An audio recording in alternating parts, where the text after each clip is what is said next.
Hello, hello, hello, and welcome back to some Slime Rancher 2. Yeah. Just, give me a second, I'll actually launch the thing. There we go. Moment. Alright. Where were we? Ah, that's right.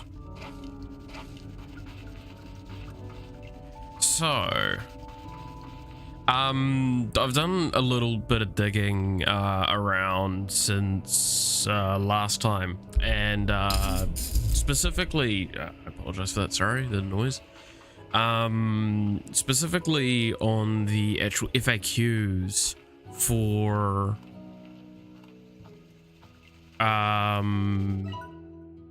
Slime Rancher 2, because the developers have actually added quite a lot of good FAQ stuff, which is, it's really helpful, honestly.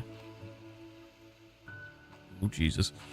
And the information I've gained from that is simply drones aren't in the game. That's the one thing that I'll say immediately, which is a little sad, but they've said that it's not that they won't be, it's that they are currently not, as well as a bunch of other stuff, like there's a bunch of slimes that they haven't quite released yet and the likes. Yeah. So it's just kind of a matter of time more than it is a anything else, because, like, again, this is an early access game, so there has to be some allowances made for the fact that stuff isn't done yet. And that's not to say it won't be, that's to say it's just not done yet. As well as they've openly stated that the story as well is still kind of work in progress.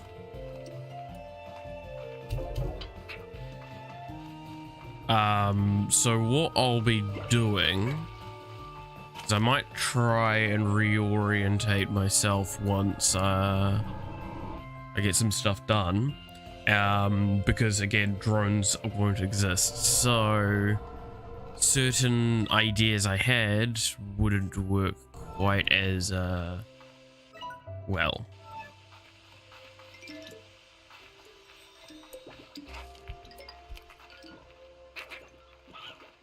I believe I heard a lucky slime then, or a gold slime. I'm not familiar enough to distinguish them yet.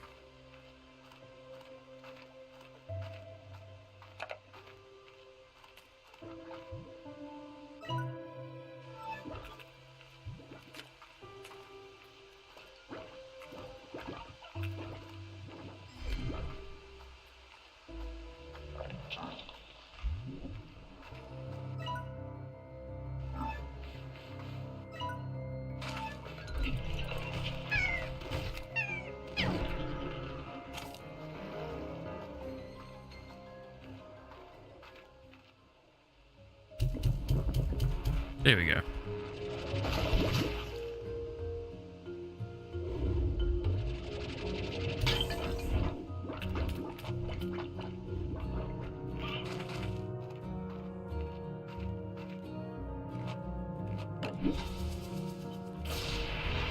But nonetheless, let's play through all the content that exists currently, because they said that there should be no issues with saves or anything like that carrying over. So if we get to the end of all the current content, that means when there's more content, we can come back.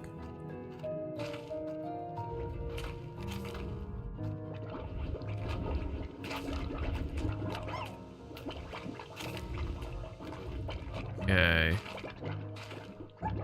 Which I'm feeling like that there was an example of it, is that this is just a dead end. And there's no way to get through it. And this isn't glowing. So yeah, I'm assuming this is a pure example of this is the end of this content here, I want to say. Which is fair.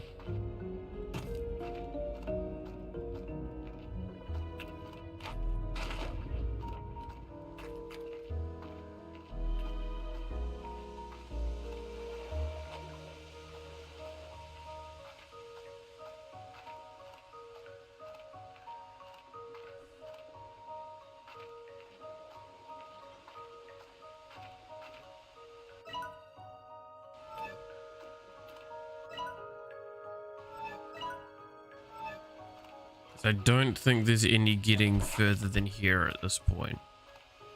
Yeah, that looks like basic geometrics over here. You know, to cover up the fact that it's not quite.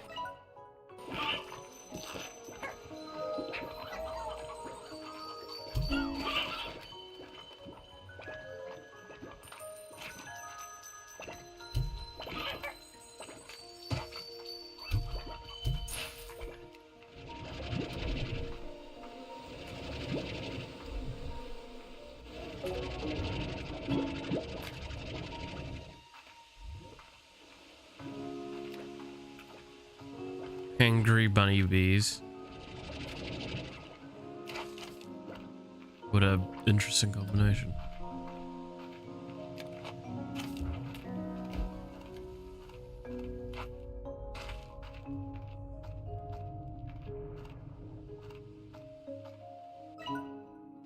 But yeah, so it appears that the world's just basically very minute at this stage. Which is fair. Given time, it won't be.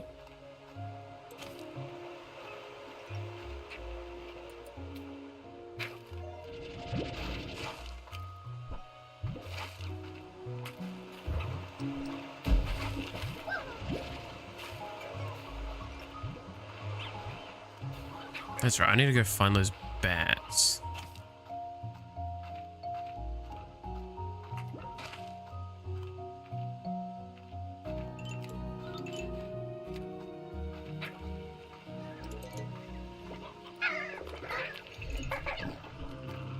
That's a problem for someone else.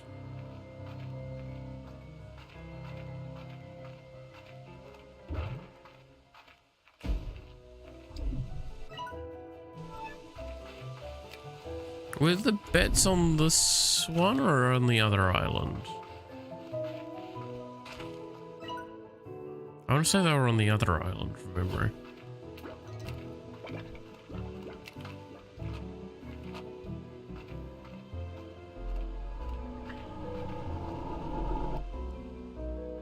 Oh, morning, son. God, the music for this is so fun.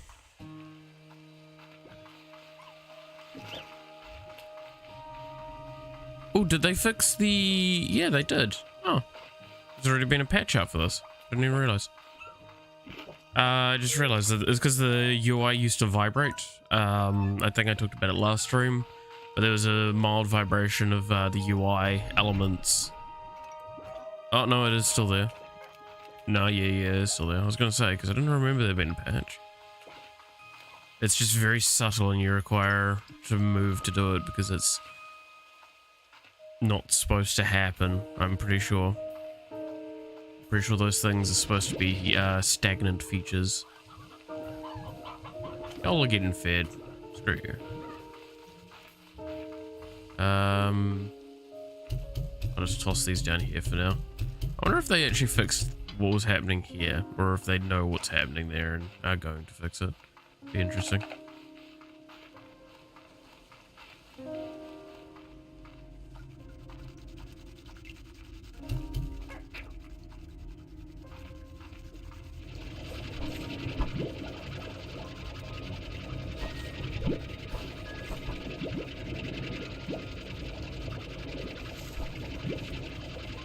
Might be funny if they never fix it. It's like, hey, you need chickens?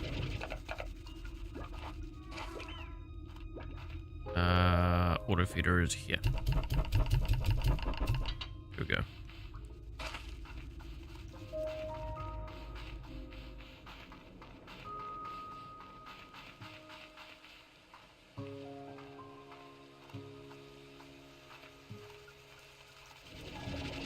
God, this game is pretty.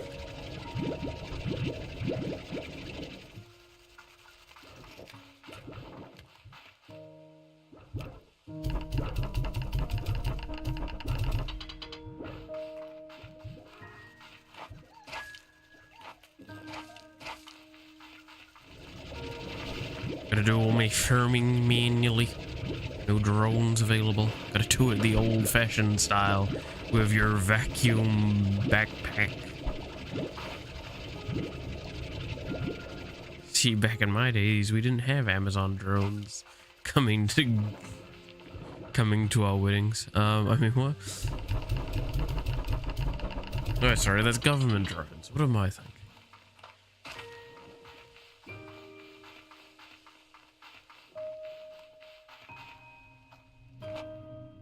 The carrots, a good old suck. Give him a good old suck.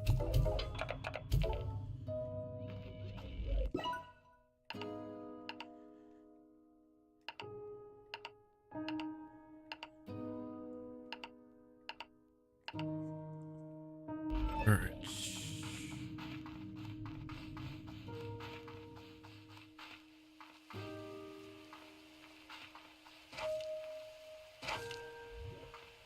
You need some food soon.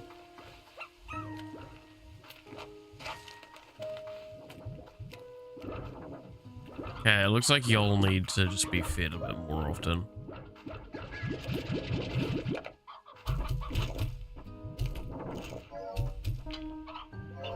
Because you're grumpy. And I'll turn that up, but I'll need to make sure that the next lot of carrots I get goes there. Disco Rave cages. Honestly, they made these cages look so bloody gorgeous. Like, I believe this one's got the night shield on it, but like the rest of these are just normal. This is what the barriers look like now. Second one, the second game looks fucking dope. Fucking dope. Is that what the kids say nowadays? Yo, this shit lit.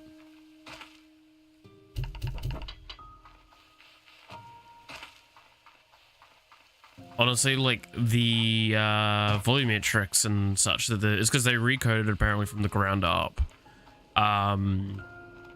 Fucking leisure sight. Good old Thatch. Aggie Thatch. True assassin he is. No, but like they coded everything from the ground up, and god, I cannot get over the volumetrics. They're just so nice.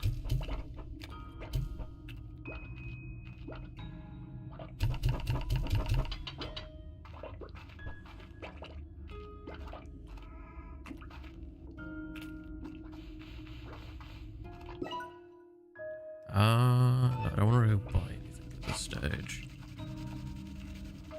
What am I doing? I should probably... Nope.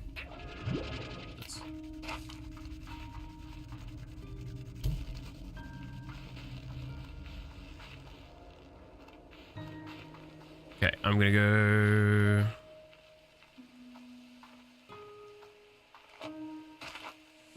We'll do a sleep cycle and get some of the stuff growing.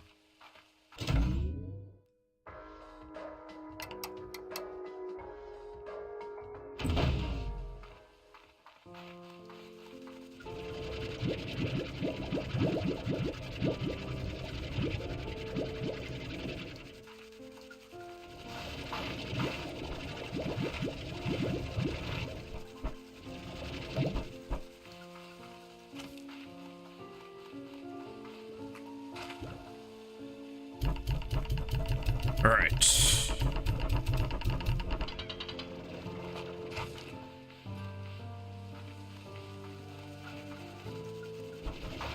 Kindle ray trace.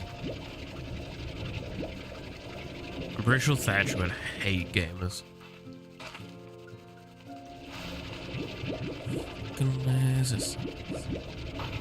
No, it's stuck in my head, god damn it. It do be as it be. It do be do.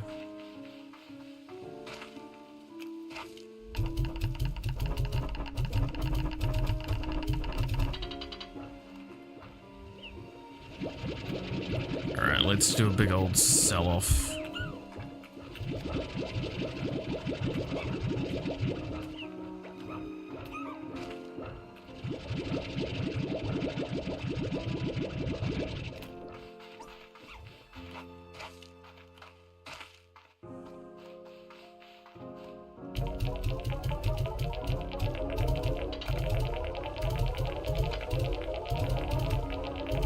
in the bank, making that dough, getting that bread.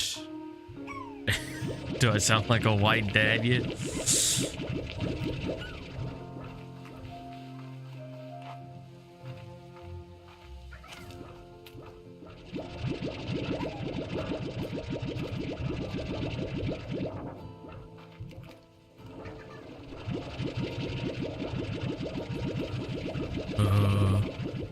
God, this game just, it doesn't help that I'm slightly tired because like I'm just playing this game and I'm like, big fight not to fall asleep because this music is just so calming. The atmosphere is so like relaxing. How come more video games be relaxing? Like, look at this, it's stunning. I could genuinely just be happy watching the sunrise.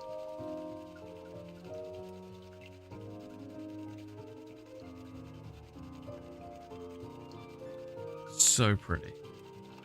Sadly enough, need to do my farming though.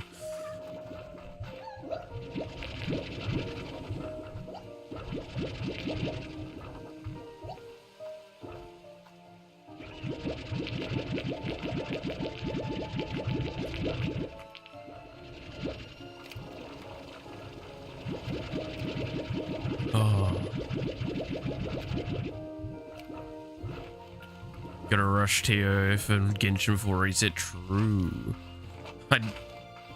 I barely played TOF yesterday, I'll be honest. Literally logged onto my phone and just bought a bunch of the drops with what was it?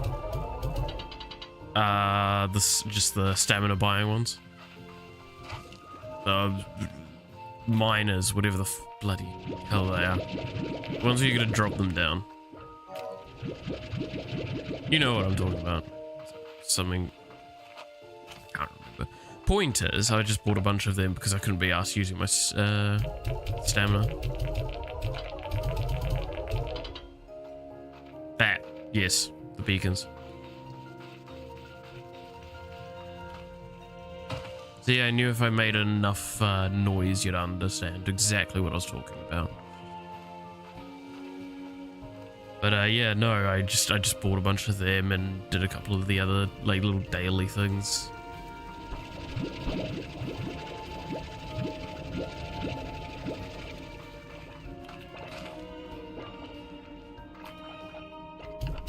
God, I needed more of these little buggers. Actually, it's not that I need more of them, it's that I need to actually fill out the cage and get largers. Alright, let's go on an adventure. An adventure! Adventure! Adventure!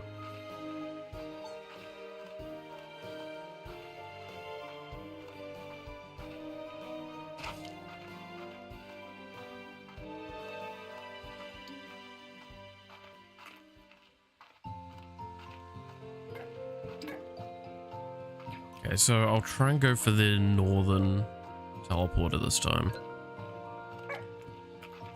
I have a feeling the bats are on the north east island.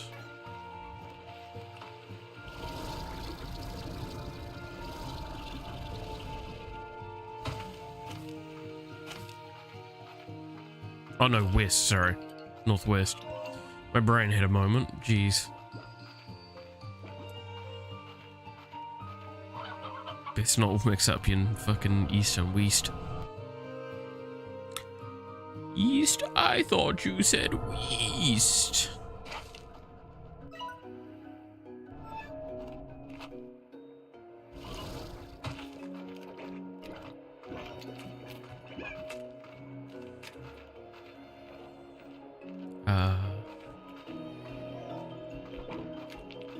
This music is just so good.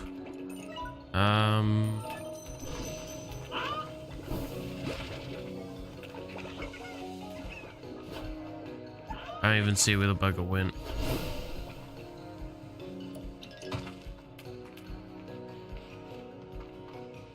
No, it's not this way that I need to go. It's straight up, I think, just this way.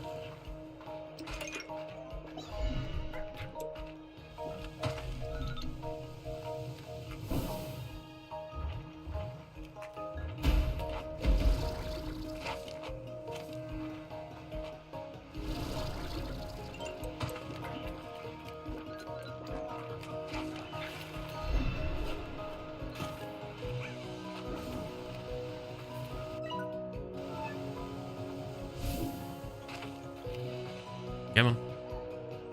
Send me to the skies.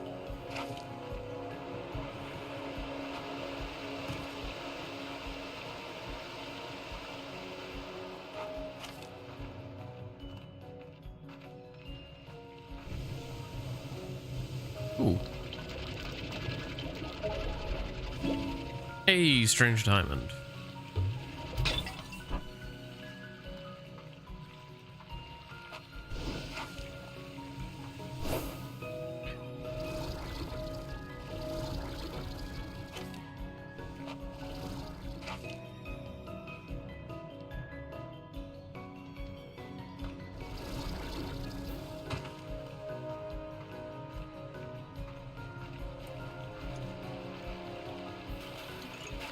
Hey, water slimes.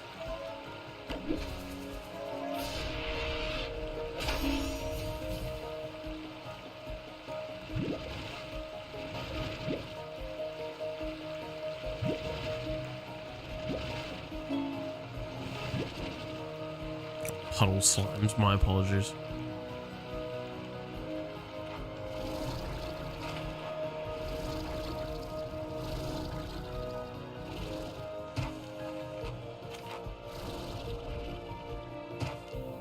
Maintenance day for TOF.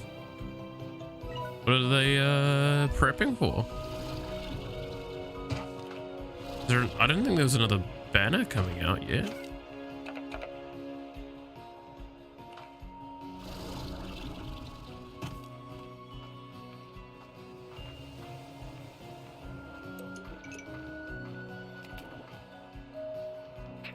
Oh, lovely.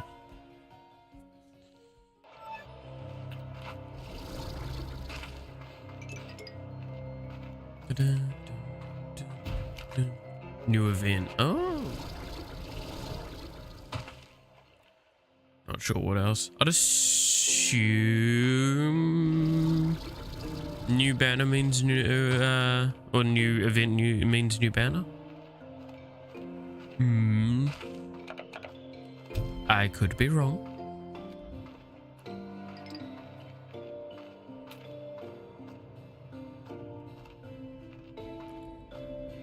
It was something about a supply. Okay, so yeah, there's definitely a banner.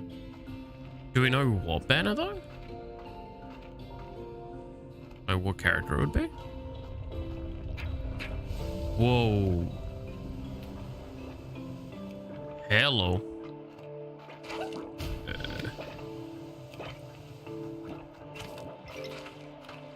Old earthquake? Not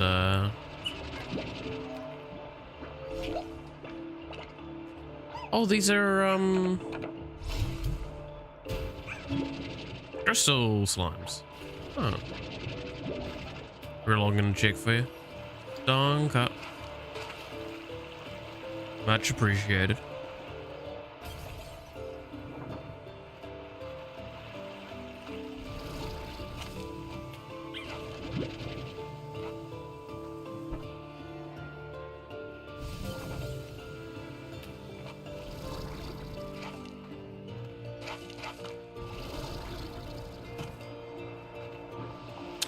That's probably not good to fall down into.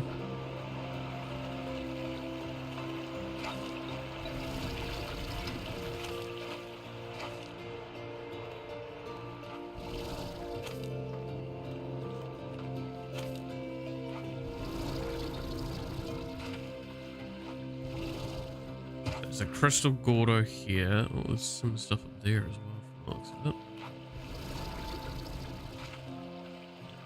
There's some stuff up there. I'm going to there's actually map data up there. Story progression and a gachapon event. Okay. The main story progression part is something I do need to pay attention to because yowzer, I've not done that for a while.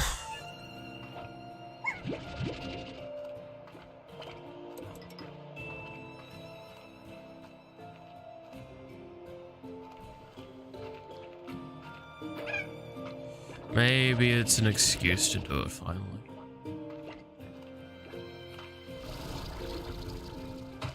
Dude, I'm not even kidding. You know how I keep mentioning that I'm still back at those bloody mines? Like, go to the mines?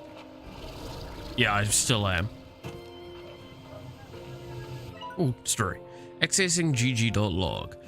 When I left the ranch, when I left my home, I thought that somehow I would prove myself, that I would prove to be to my parents that my choice was the right one, and they would forgive me for not continuing their legacy. But that's not how it worked out, and before I started my journey, I heard that they had sold the ranch. And I couldn't face them, so I left without seeing them. I regret that choice every day. I wish I could say goodbye.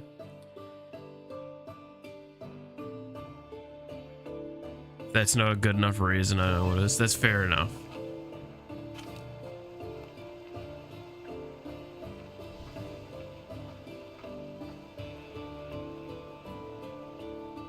Spooky. Was there something down here? Oh, it looks like death that way.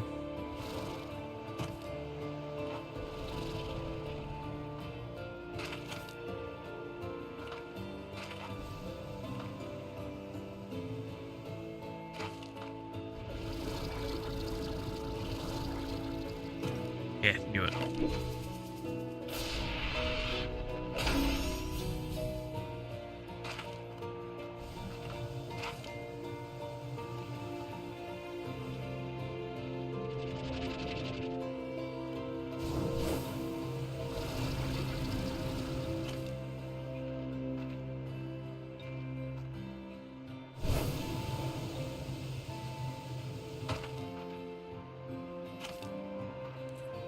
Also new boss type on Void Rift they made, so...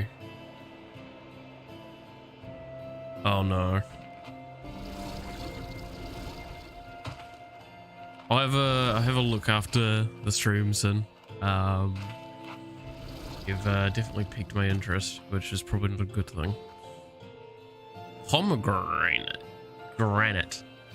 Pomegranate. That is stupid, and I love it.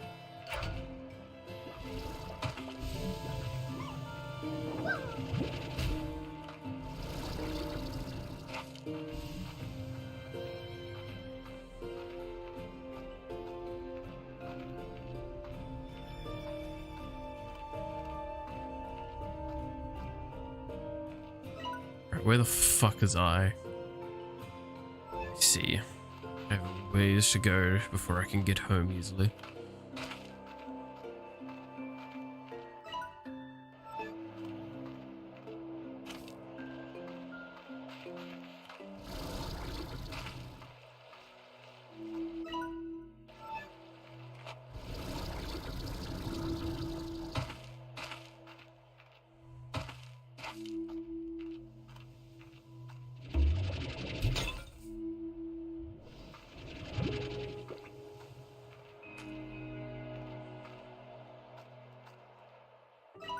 Pretty sure you've seen it before, but okay.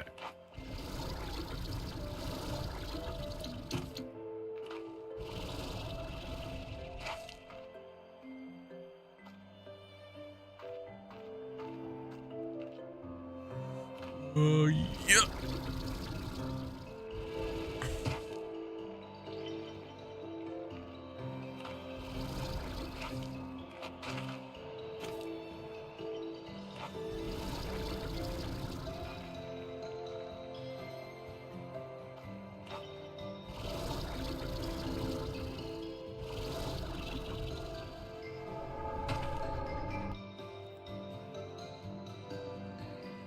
Dun.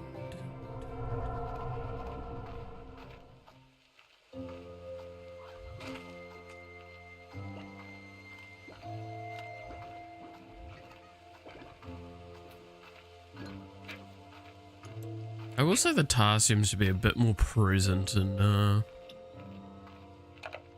this game than it is in the first one.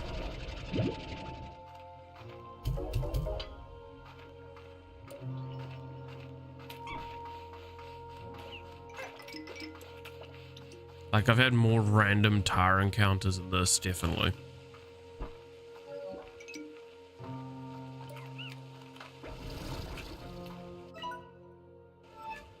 That's not the right way.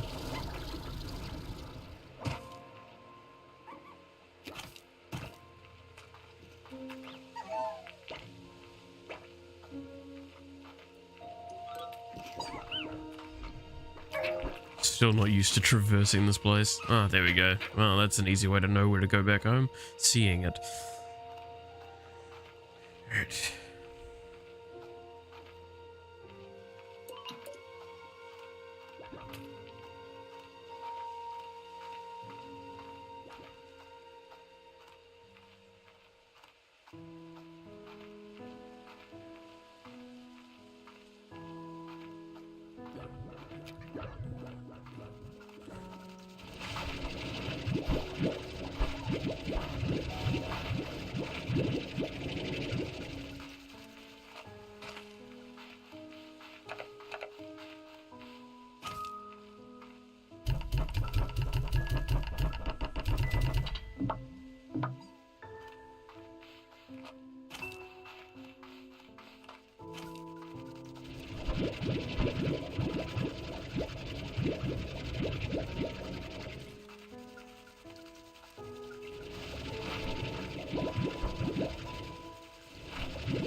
On Discord along with the Gachapon details, cool. I'll have a, like I said, I'll have a look after streams and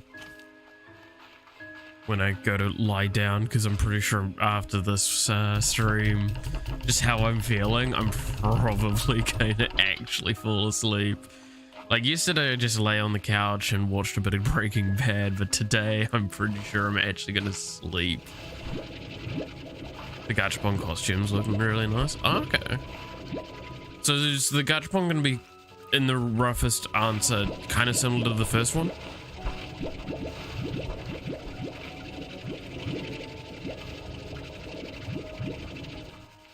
Because I remember there was, I think, like one on when I started playing. Am I remembering that wrong? Okay, cool.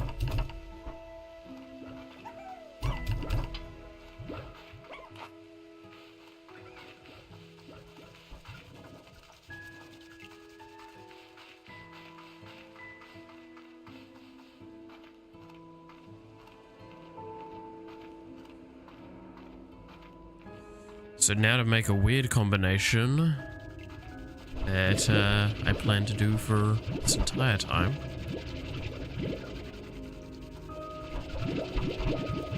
You've heard of honey bees, but have you heard of honey bats?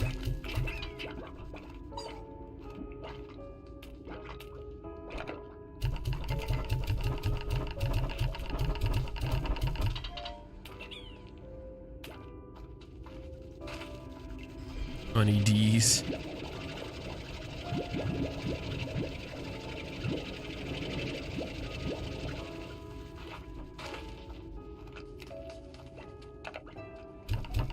Alright, there we go. We've got our honey bat.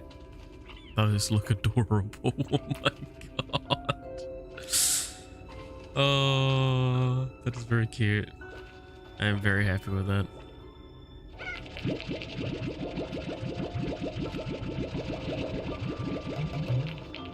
Ah, that's right. I was gonna double check.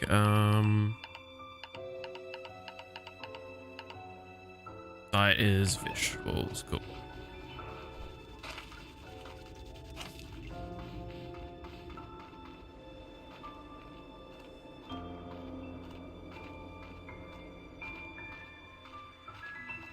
So that leaves me with, yeah, okay, I know what I'm gonna do.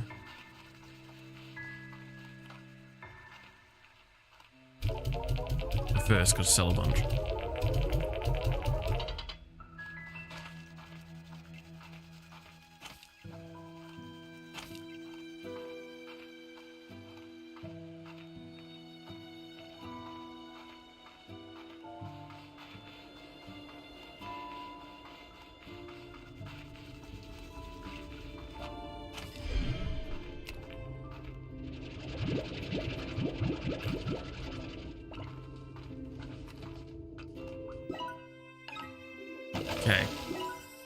High walls, music box, internet, block collector, auto feeder.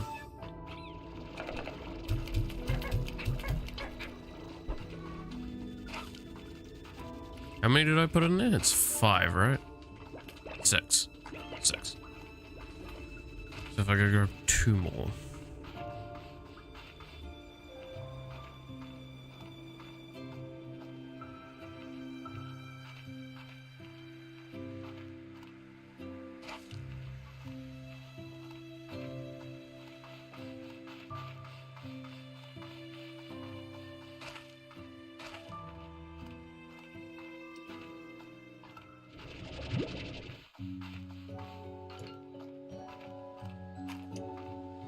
You see, I've got a plan. Plan to plan. Plan.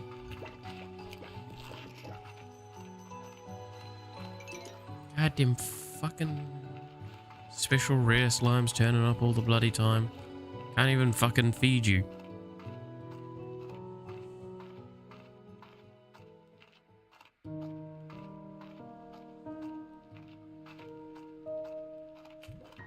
Hey fellas, you know you've done me well. Go have a holiday. You know, at Uncle Roger's farm, Cross County.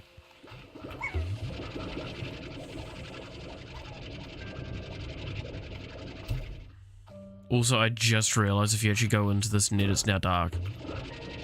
That's awesome.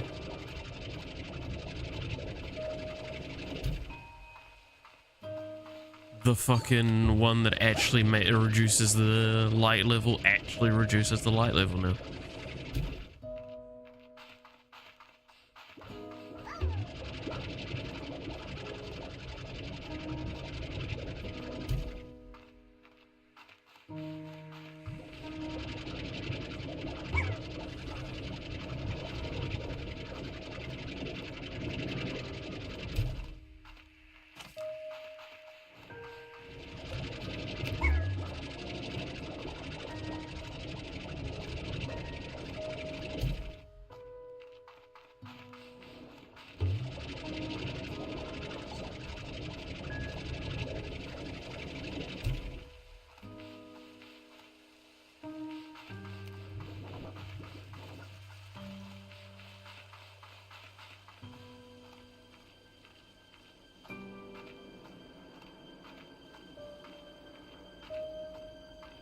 All right.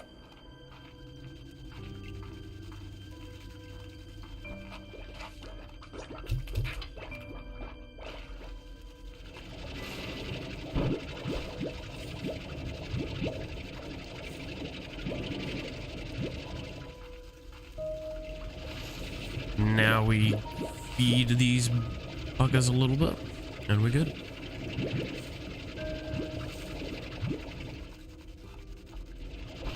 Capitalism.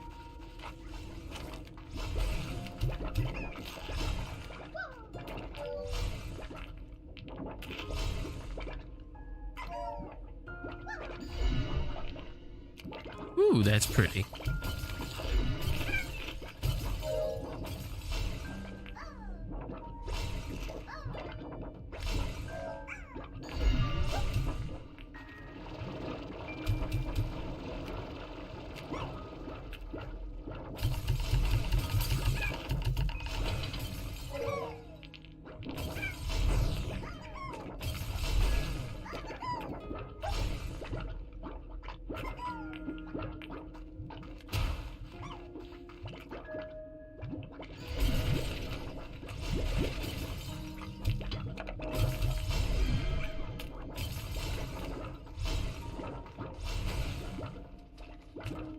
All right.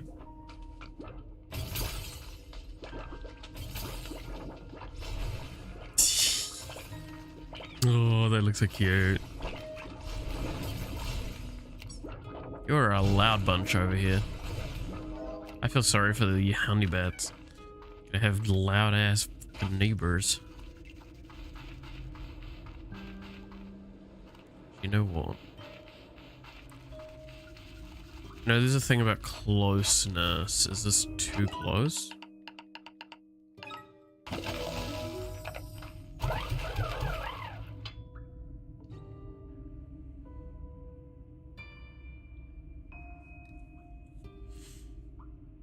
I'm going to leave them for a while and come back later. If there's no plots, then it's too close.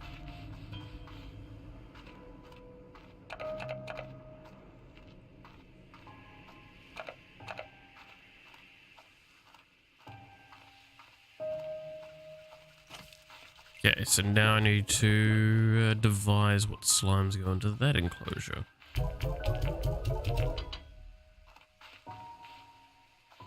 But first, let's have a little look-see at this quest icon. It's a notification. Who wants to speak to me? Thora wants to speak to me. Hey, Bay, I know it's silly, but I worry about the hard work you do out there all on your own. So I send you a little care package. Hope it gives you a little extra get up and go.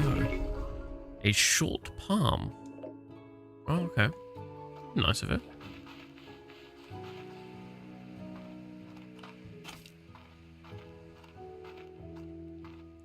So at this stage, bomb plots I haven't found. Fire ports, let's think about it. I'm not sure.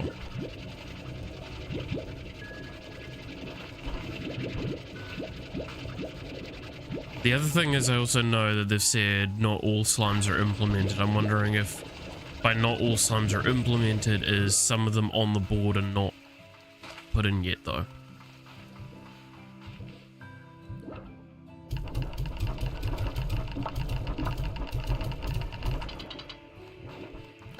Which I don't mind. I mean, game's early access. What should I expect? Completed game? No, I'm not a lunatic. I'm not all like everyone else where they go like, oh, the game is released because it's out. Why isn't it completed? Why are there bugs? What does this early access thing mean? Man, I really am not nice to people, huh? I guess it's I'm not nice to stupid ideas. That's how I like to think of it.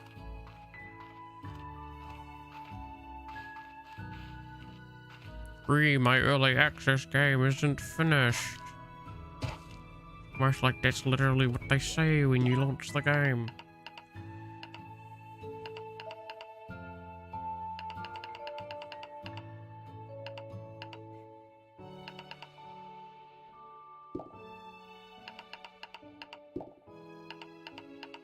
Right.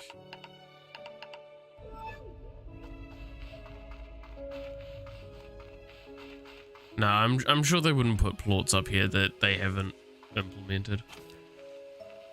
Like, that's what they've kind of handled with stuff in the past. From what I could understand, so.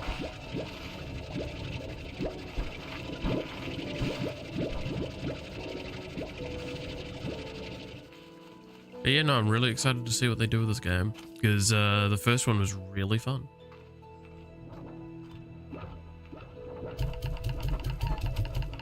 And albeit I played it literally like up until the day before this released.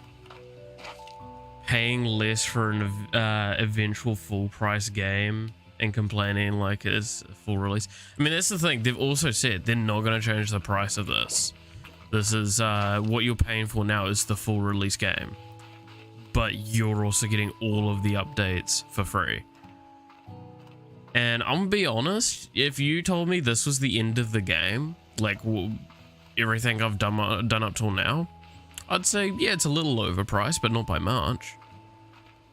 But the fact is that, like, this isn't even, I would hazard to say, half the game they intend to release for free.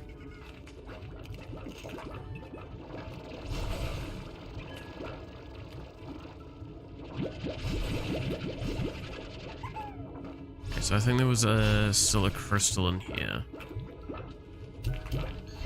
There we go.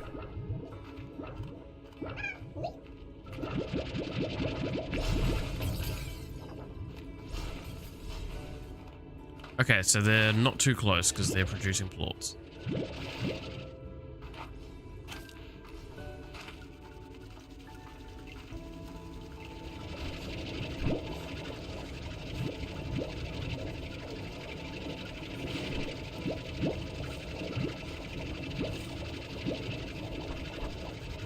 Like, I think I described it best when I first played this, is that so far this game just feels like an upgraded first game.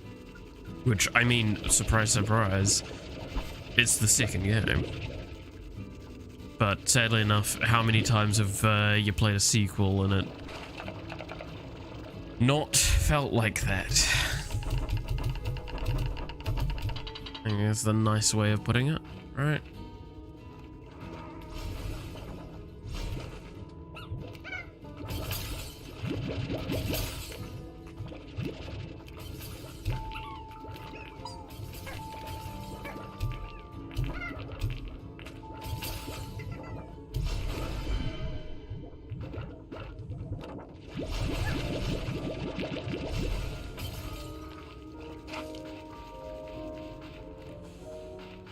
I don't even want to think about how many times I've seen a sequel be genuinely like too different to the first one that it shouldn't have been good.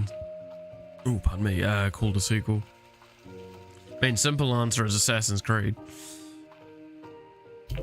The only similarity between those games is the Assassin's Creed Ubisoft touch, which I'm gonna be honest, even that's not unique to fucking Assassin's Creed anymore. The more recent games would have actually been better if they didn't have Assassin's Creed in them. Personally.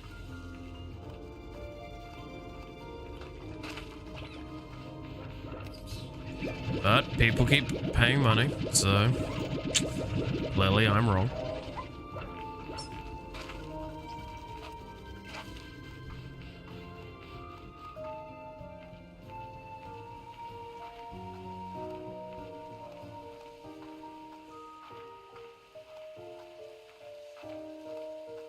Look, I know that this is like so far today has just been like a good chunk of bitching about like game development and like a game not being more the high-end administrative side, not the actual developers. Don't ever blame the developers, blame the people above them. But alright, let's see. What's much you got to say? I'll say this first. Hey bae, I got a gift because I don't know anyway. Hope you like it. Or don't, whatever. I got ash blooms. And then I saw Bob had something. Hello, fellow human. Has gifts for you. Your chickens. Oh, it's a rock. Cool.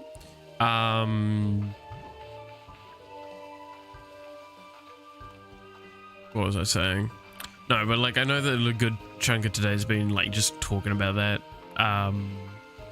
But like in the nicest sense, indie games bring this side of me out because they prove that like even like a handful of people can make a competent game, but they're not restricted by the same high end, like the top end that the games that we get are. So for in comparison, like a lot of the time when you look at a top end development game, so something from Ubisoft we'll use, or Bethesda or anything like that, there is a lot of bureaucracy that goes on and a lot of terrible stuff that basically the developers get shafted for constantly. They don't get treated well, they don't get anywhere near the recognition they deserve for the amazing jobs that they do. And when it's not an amazing job, they get all the flack, even though they basically tried to do their damnedest but got told, no, you can't actually fix that, or it's just not worth it. Don't get me wrong, there are some developers that probably do think on the level of that sort of, oh, well, this isn't worth fixing, so I won't bother, when it could have been worth fixing. But it's a mentality that's propagated, not from the developer's side a lot of the time. And it just, yeah, it's a very recent example off the top of my head is Cyberpunk on release. Oh god, that's actually a perfect example. Thank you, sir. Cyberpunk on release was a fucking nightmare. Now, CD Projekt Red, a lot of people don't remember, but like, are infamous for releasing games quite in a terrible state, having to release a buttload of patches, but the game eventually being phenomenal. Witcher 3 is an example of that. People forget. That game came out in a sorry state. For a lot of people, it was just plain unplayable. But with a lot of effort, some of the DLCs they added, it became an extremely popular game. In fact, I believe it would be no stretch of the imagination to state that it was an iconic piece for a very large portion of time. And I think Cyberpunk 2077 was always going to be that, in my eyes. Like, I pre-ordered it. Pre-ordered? I can't remember. Did I buy it on release or did I pre-order it? I think I bought on release. And I played like 2 hours of it, and I saw that the game was really in an unpolished state. And yeah, no, I turned around and just said, yeah, I'll leave it. I've bought it now. And I will come back to this later when it's in a much better state. Apparently it is a lot better state now, as well as obviously the popularity has risen significantly due to the popularity of the animated Netflix series, which I've yet to watch, but it's unsurprising because I'm really slow at getting around to watching stuff like that. I mean, I'm only now watching Breaking Bad. Like, I've delayed a lot of my stuff. But like, that's awesome to hear that they're getting that popularity back. But I would also argue that one of the biggest problems with CD Projekt Red was the handling of it. Is they did a horrendous job on the PR department trying to retain face. And I would actually say that most of the time fuck-ups of a game come from the PR department more than they actually come from anything else. Don't get me wrong, a game gets, like, the developers get pressured a huge amount by their the administrator side. Basically the people that don't know how to make a video game. They just know how to make money. But like, I'm going to use a very famous example that people don't realize was a PR problem more than it was anything else, which was Diablo Immortal. Now, Diablo Immortal was a game that, on its announcement, basically bombed. Now, why did it bomb? It's because of the PR. It's because of the two dudes on stage that did not know what they were doing, what they were talking about, and ended up basically ruining all of that development work. Because, I'm gonna be perfectly honest, they tried to advertise it as the next Diablo. They tried to advertise it as a big deal when people were still hankering so much for wanting an actual Diablo game. Now, I'm not going to defend the game because the one defense I had for it fell through, and I still find this hysterical beyond compare, which is the idea was to cash in on the Chinese market.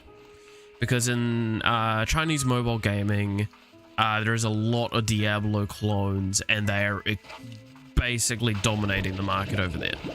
So Blizzard were wanting to tap into that gold mine with an official title. Now that's, you can say what you will, but that's fair enough from a business perspective.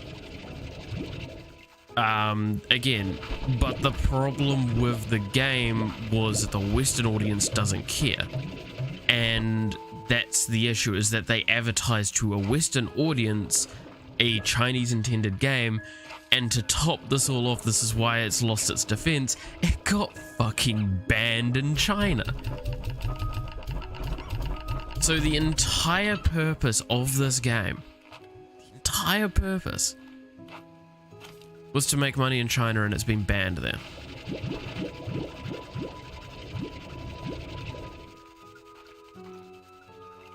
It's a failed endeavor. Nothing less to say on nothing more to really say on it. It was a gamble that they took, and they poorly executed it on every regard, and then they didn't even get the any payoff whatsoever. Messed up with the Twitter account. I'm not going to try and say I know the details onto why they got banned. There's a few things running around, but that could potentially be the case. All I remember is that, yeah, it got banned in a few countries, and China was the big one that I remember reading, that I just actually just lost my shit at, going, that's fucking hysterical. That you almost crashed your fan base for a game that didn't even pay out. And like, that's already a problem with bloody Overwatch 2. Overwatch 2 is dressing up a large-scale update with lots and lots of reworks and lots of cosmetics shifts and everything like that, and dressing it up as a new game. And that was the big failure. They should never have gone, we're going for Overwatch 2. Because what they did was equivalent to what Dota did for, like, there's Dota Reborn, there's the 7.0 patch. Like, they had plenty of times where they could have shifted to being Dota 3. In fact, I believe someone did the maths out based on the updates and everything that's existed. We should be on Dota 7 now, if we include all of the large-scale reworks to the game that shifted the gameplay's formula and the expectations. Yet, we're still on Dota 2. League of Legends. I mean, just go back. Oh god, how long has it been since the big map rework? The original one back in the end of season 4, I think it was? Or season 5? I think it was season 4. Point is, that one, you could have easily argued that should be League of Legends 2. I mean, they've done plenty of engine overhauls. 6-ish years, yeah. No, this is longer than that now, isn't it? Aren't we in like season 12? Is it season 12 or season 11?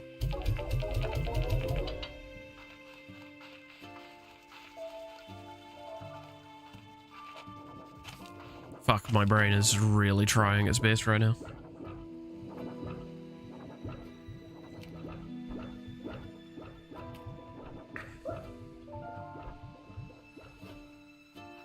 Ten years, yeah.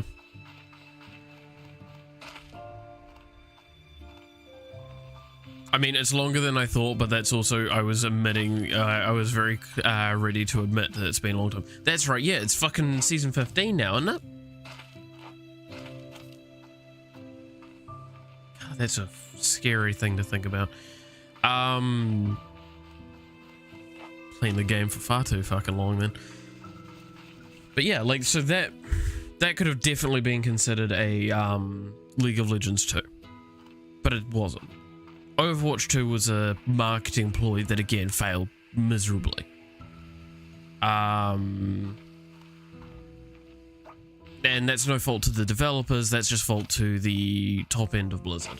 And top end of Blizzard have shown that they do not know what they're doing anymore, because they went to corporate. And I've said this before, I will always make parallels between Riot Games and Blizzard Entertainment, because they basically were the same sort of concept as one. Both started out as fan-ish, like video game enthusiasts making games. Like basically fans of a genre or something like that. Blizzard had its big hits with StarCraft early on and the Warcraft game, so it was big in RTS because RTS was huge at the time. Albeit RTS has moved a fair bit out of the picture, but the problem was that they dominated that scene and they dominated the MMO scene, and now they don't. Because they moved away from RTS because it just didn't seem profitable to hold a monopoly. Even though StarCraft 2 is still, at this point in time, one of the best RTSs to have come out in terms of competitiveness.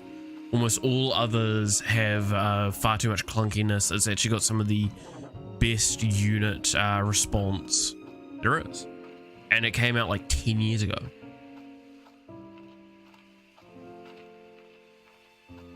Like, I think it's over a decade old, StarCraft 2. Actually, I think it's well over a decade now. Is it a decade and a half now? Or no? I think that's a bit too much. Point is my point is, yeah, my point is, yeah. No, these companies that started from the indie perspective and they went big in corporate, and they had very similar issues with, in the nicest sense, they had a lot of sexual harassment, legal stuff in the recent years, inside of the workplace. There was a lot of questionable stuff going on, and a lot of things needed to be fixed. One of those companies actually did an attempt to fix, and while it isn't fixed, it's on the way to being better. The other one shunned the allegations, did fuck all, and hasn't done anything since, as far as I can understand, except make terrible games. And ironically enough, one of these companies only made one game for the longest time. Then they made a few little side bits here and there, little mobile games. I still remember it was the Blitzcrank one. You could get on mobile. I played that a good little bit because it was cute.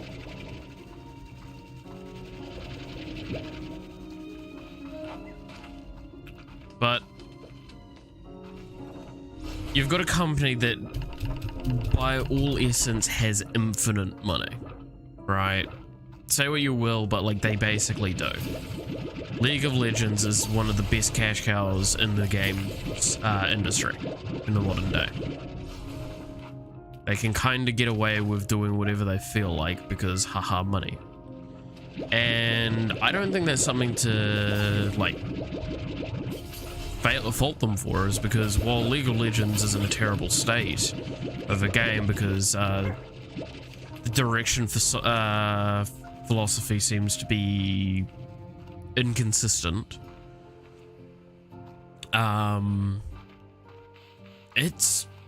it made TFT very, very like powerful in the scene.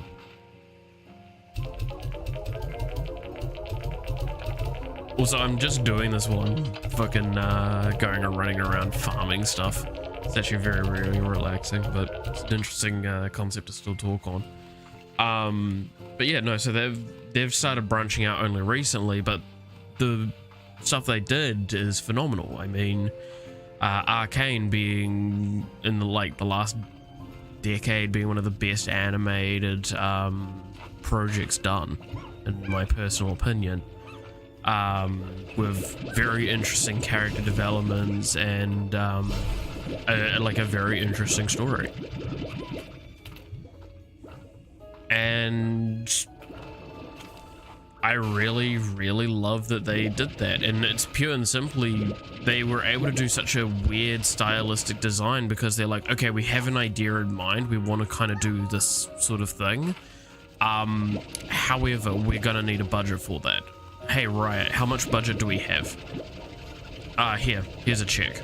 Did you write the 8 on its side by accident? No.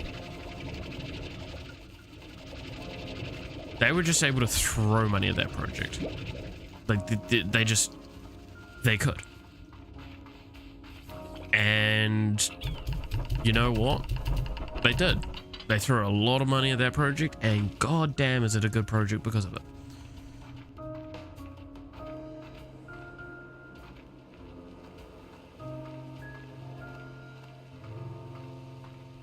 The series came out really well, and I'm excited to see what they might do next. I'm actually was researching Arcane, the animated stuff from Riot Games, that project. They were able to just throw infinite money at it and make it a really, really good good time. I'm gonna buy this area. Like, I genuinely loved it, and I think not enough people gave it a good enough shot. Okay, let's have a look, see at this here. God, this is gorgeous. Holy shit. Fuck, you wanted atmospheric or beauty, that's what you get. Jesus. This game is gorgeous. It's just... Oh. Going back to the front because that was just pretty as fuck. That's gorgeous. Alright, going back to the rant, I guess, or the tangent. Good old tangential discussions. I love them.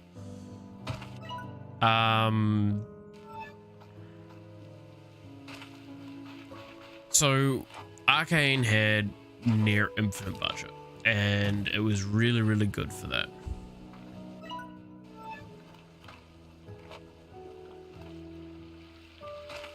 Ooh, what's this? Ooh, it's a little bug. Okay, accessing gg.log. I have been pacing all over the conservatory after it happened, my mind racing with what I should have done differently. I felt so guilty, so misguided, ended up in these ruins, and I just slumped up against one of the walls, totally exhausted. The stones were so solid and cold, and I felt the weight of the history they carried with them. And then a tiny bug crawled along one of the cracks in the wall and slipped inside it and vanished. Passed through these ancient stones as if they were smoke. That's when it came to me.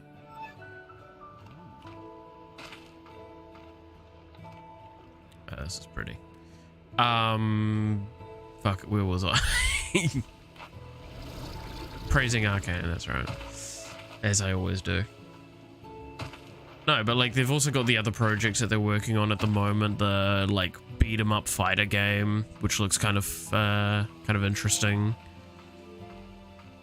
And I really do want to see where they go with that, because while I'm not much of a person to play a lot of those games all the time, and I have played them somewhat competitively a few times, I'm still more interested to see where they, like, what they do with that, how successful it is, because I play Legends of Runeterra, the card game based on the League of Legends universe. I play that a bit, as well as there's the MMO that they've been like talking about a lot, which has also caught my interest. Right, let's open this here. Yeah, they've got the MMO that's caught my interest, which is going to be based in the universe as well, from what I recall.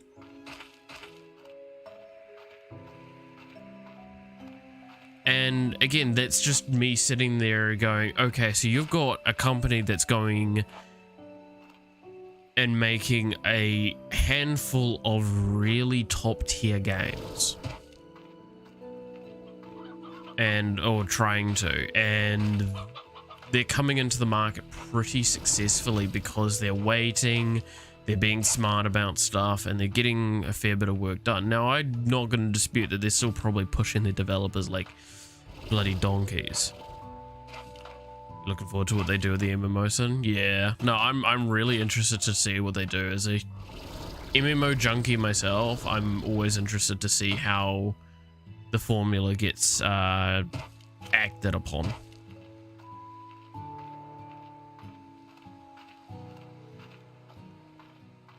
Ooh, and is this the tide pools? Sure, I'll spend the money. Is this basically equivalent to the docks?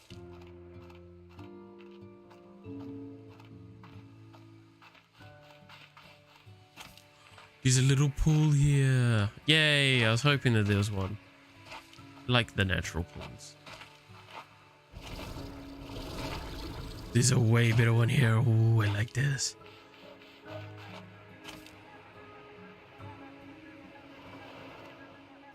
Tide pods, oh god, not that shit again. I do not need to be reminded of that bloody era where everyone was trying to go like, ha ha, I'm gonna eat a tide pod. In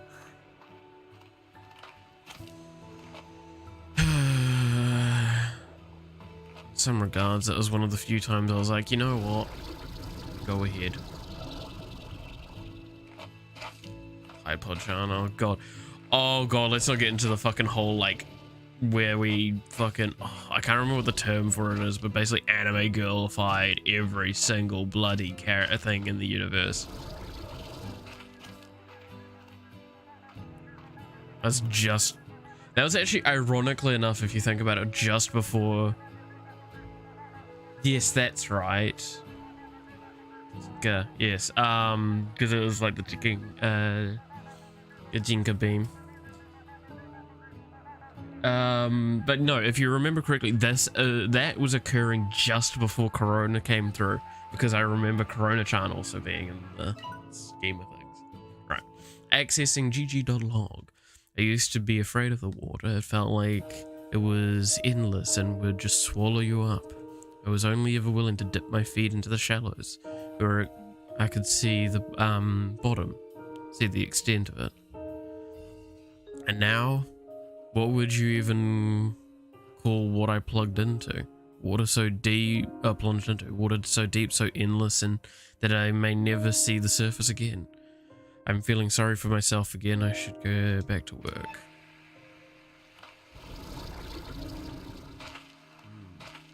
But yeah, no, like, god, the weird errors every few years back when. I still blame Pokemon Go for where everything went sideways. You telling me the world's ever been like stable ever since Pokemon Go happened? I blame Pokemon Go for everything. I brought about the end of civilization. That's when you truly know you've gone too far, as you invent something like Pokemon Go. Alright, what are you telling me? Accessing gg.log. I sometimes used to bring my lunch here and stare at these colossal fossils, wondering what this world would have looked like when they were alive. It's a world of slimes now, but who knows what it was before? And if the universe has room for a whole world and its ecosystem changing course, maybe we should accept the same of each other. Geez, talking about the past sure resonates these days. I wonder what profound thoughts I have to share back then. Well, we've unlocked all of the areas on the ranch now. Not the ranch, whatever, you know what I mean. Hello. That's right, I've found this before.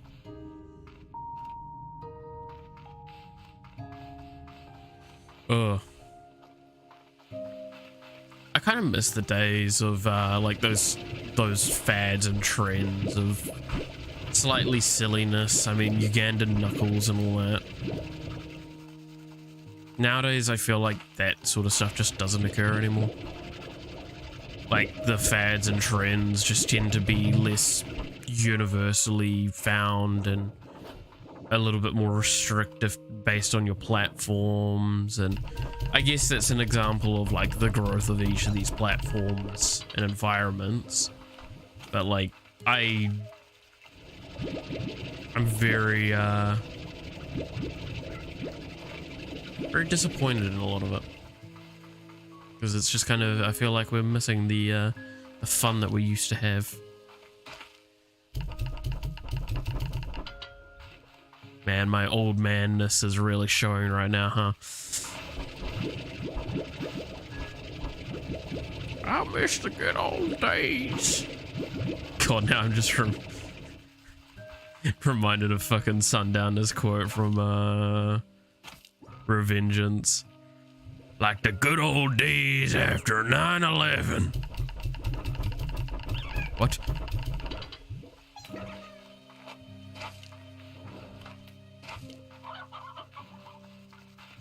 Sure that wasn't good.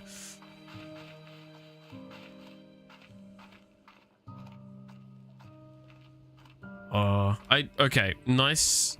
Love this game, really, really love it, but I do want to say, please add the drones in as soon as possible for the pure argument of you've made the area so big that it's so irritating to navigate constantly to maintain everything. Like before it was so much smaller so you could get away with it. Now it's not. Please accept that there's this big difference and why that's a priority. Like I'm considering adding fucking teleporters to these areas just to make this not such a long trekked experience. Hey, y'all want to go and move down to a pool? Let's go down to the tide pools.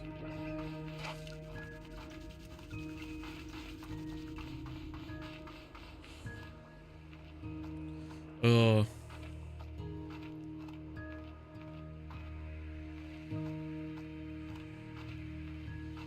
But no, I really think this game has a lot of potential. I mean, the first game had amazing reception. In my eyes, at least. So I'm just really hoping that this one does as well.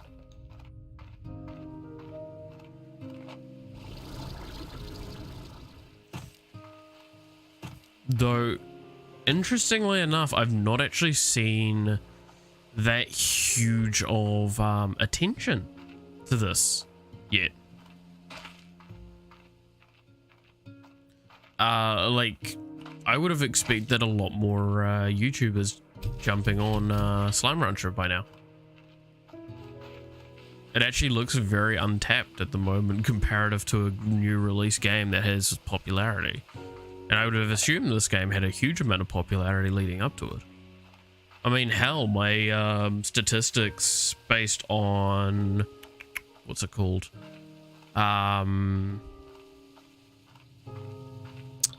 What is it? It's not views, impressions, that's it. My impressions went up drastically just because of the first stream I did of this. And if I see a noticeable difference just from streaming it on the scale that I'm at, then yeah, no, like there is something there. Like there's a lot of people that want to watch it. I'm just very surprised that not that many people I know of are tapping into that. Maybe it's a game that's more considered along those sorts of, it's less you want to watch it and more that you want to play it. Which, like, those exist. There are a lot of games that are the inverse though, as well. There's a lot of games that are designed that I genuinely do not think a non-streamer would be able to enjoy the game.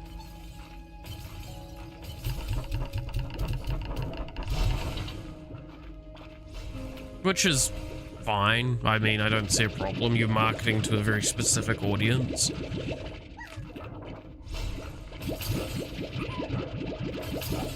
I mean, that's kind of that whole Among Us stuff is, social deception games tend to actually only be good if you've got a large enough group of friends, which, jokes on you, most of the people on the internet don't. And I would never play that game like as a going in solo. Like that, it sounds horrific. Like sure, there'd probably be the handful of fun experiences and fun times you could do with it, but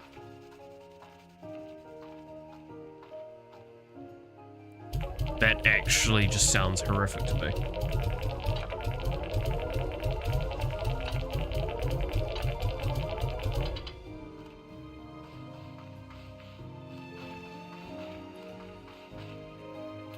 I say that when I play like solo fucking League of Legends. I play ARAM at least, which in that I can just leave my reactions to do the work for me.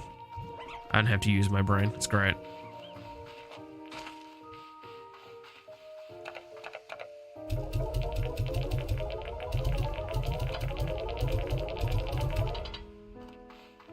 That's why I like playing silly characters in it and silly builds.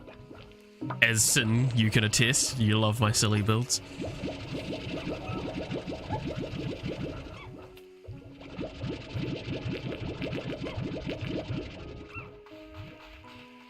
God, now I'm trying to think of like the stupider builds I've done. I mean, there's always like the tank builds on the non-tank characters that I love doing. And then the DPS builds on the non-DPS characters. You're supposed to be building full tank. Oh, damn, that's tragic. Played Sunfire, Demonic, Leona earlier. Yeah, I've played it recently. It is juiced. Like, you just don't die as it is, because Leona doesn't die easily, and you just fucking go in. You just don't stop going in.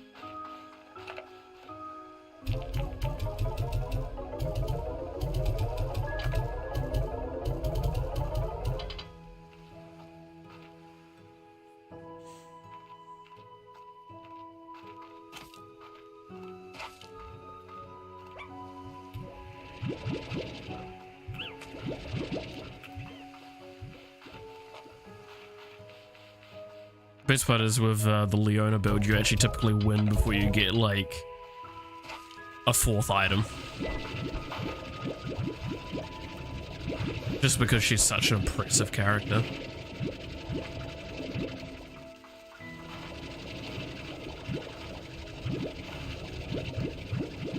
But yeah, no, like I love playing games in unconventional ways. It's always fun to me. That whole argument of like, okay, let's see how I can break this.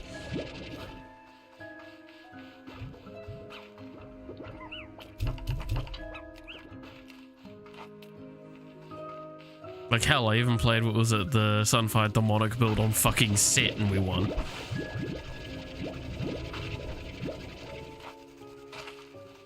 And I did a fucking mean bit of damage in that game. The asshole doesn't even scale with AP in a single stat.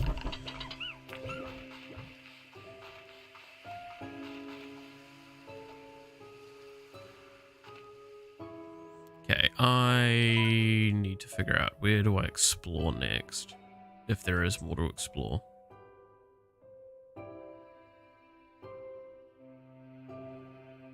Wondering if there's more I can explore over this way or not.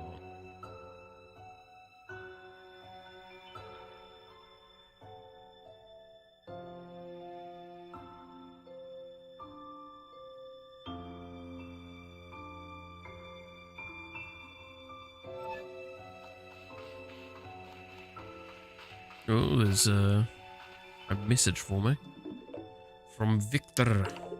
Oh, hello. I must tell you, I saw this item and I just screamed Beatrix.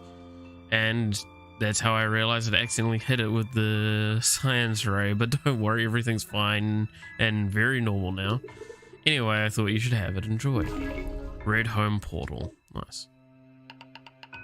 And Ogden, hello Beatrix, it's good to see you. I do hope you have been taking care of yourself out there and taking time to fill your belly before every new descent into the unknown. Also, I understand that the pot has thickened like a good sauce and you have encountered some kind of monolithic structure out there on the far end of the island. Scary stuff, but then maybe my hunch is correct that all the strange flora out there is not natural.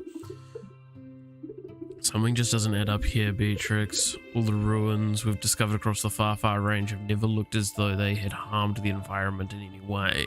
Sure, we don't know their purpose or who built them, but the feeling I always had was that they had respect for this world. But maybe it happened anyway. Sometimes when you're out hiking, you step over a flower, so It's to not crush it, only to step on another. Sometimes the only way for these flowers to keep on growing is for you to have never been near them in the first place. But it's not all doom and gloom. Rainbow Island still seems to be thriving for now. Nature can find a balance, but it's not a guarantee. Not a guarantee, but... look at me getting preachy on you. Lo siento, Beatrix, I won't keep you. Don't know what you'll find beyond those walls, but I trust your boots in any garden. I know you'll do what's right. Good luck, Beatrix. Okay. And Thora. Oh, Bay, I'm glad I was able to catch you. I have some big news to share with. And this rock isn't exactly bustling with folks whose ears I can bend. Hobson and I have been thinking a lot about the new adventures next for us, and we've been reading each other's travel journeys, trying to find places neither of us have been. But even though we found some, none of them are really calling to us. Maybe things were finally slowing down for us. Then we got to talking and came to realize what we love more than anything right now is being here with one another on my ranch. This ranch was one of the first on the far range, and we've both learned so much. So we started talking about maybe passing all that on to someone. So Hobson and I have decided to start a family, Bay. And for the first time in so long as I can remember, I'm scared. Hobson and I are both so independent, we don't know what the first thing about being parents, let alone raising a kid on the far range. But I love the old coot, and thought of seeing a little one looking back at me with his eyes made me smile. I think that alone makes me feel like I'd move a mountain to make this happen. So, I've got some work to do here. So much to get in order. Thanks for hearing me out, Bo. Sometimes just sharing your fears with someone makes you feel like you're no longer alone with those fears. Take care, Bo. It's really... okay.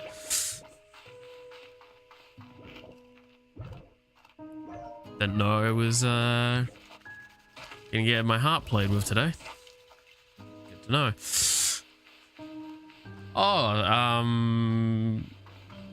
To go for a very much more light-hearted conversation, I guess. So I watched through Black Summoner the other day. Which is just finished, I believe, on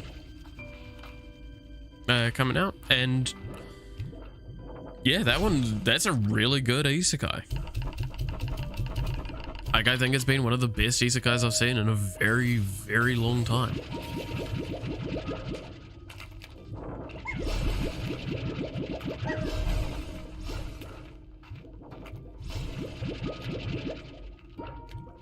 Like, it hits the right notes at the right spots and everything. It's just really nice for it.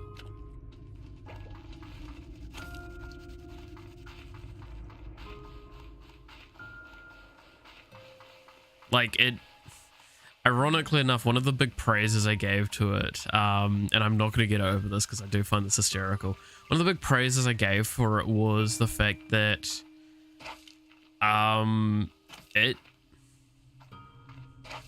it uses a lot of cliches, but it uses them in unique and interesting ways. Like, you've got the typical cliche of Japanese content where you've got the samurai showdown, which is two characters, typically your protagonist and a antagonist, kind of like talk to each other with combat, right?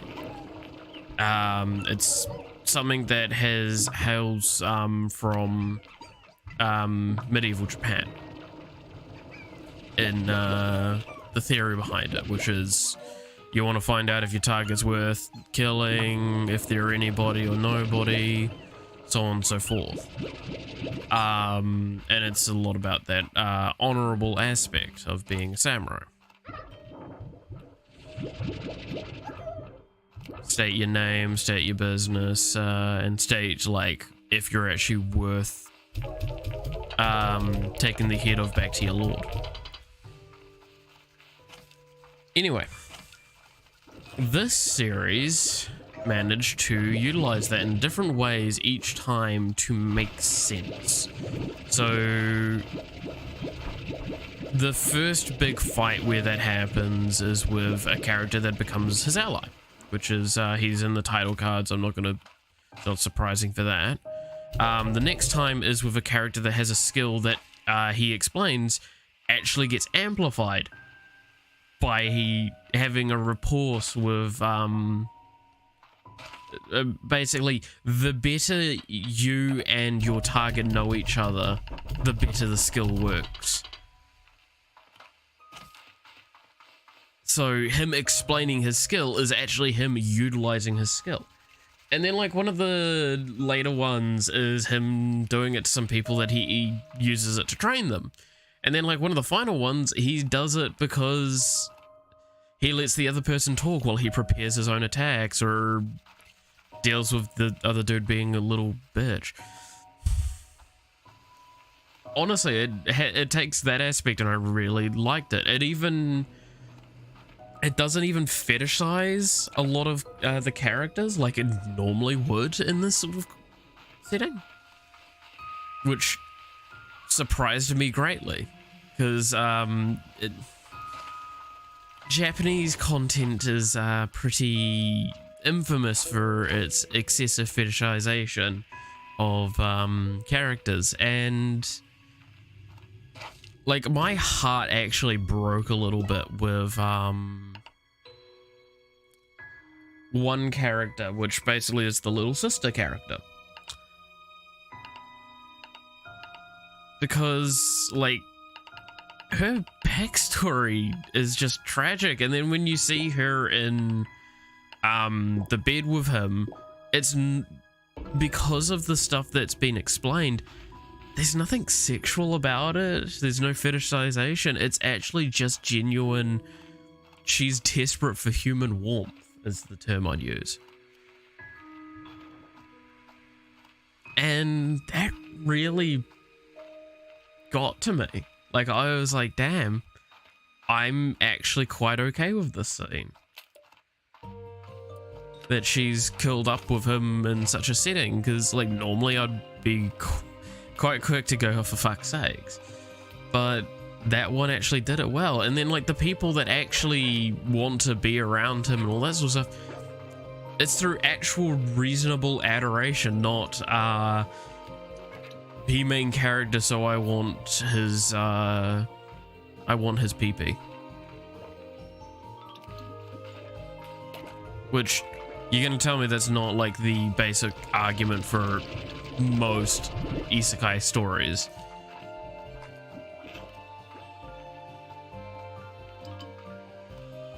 Like, fuck it, the slave he gets, like that story, there's a reason why she's willing to completely devote herself to being his servant.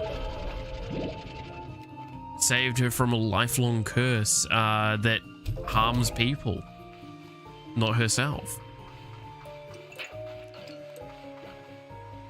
And shows her there's good in the world. Even though he's an asshole, and I love that. I have a soft spot for that because that's basically me. Anyone that knows me knows I'm an asshole. But at the same time, they also know that, like, ever need something, I will try and do my best to give you a hand.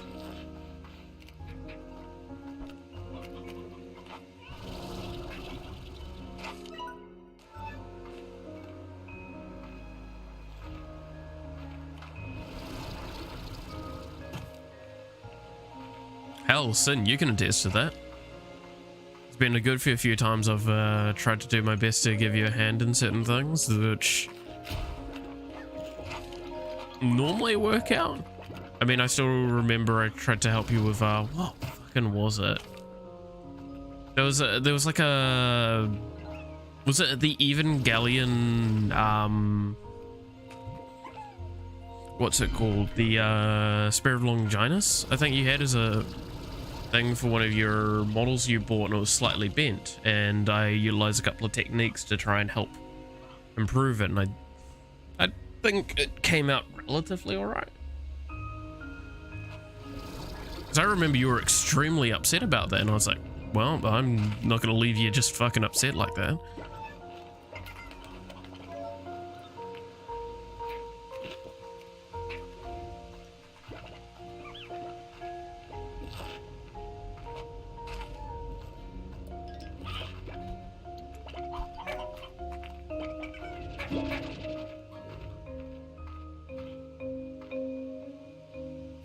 Fairground. Oh shit, that's right. Yes.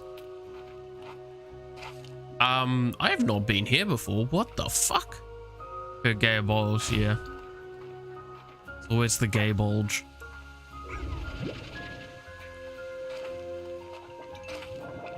Yo, is that a rip in space time? That fucking reminds me of the goddamn Doctor Who fucking thing where you can see through the walls.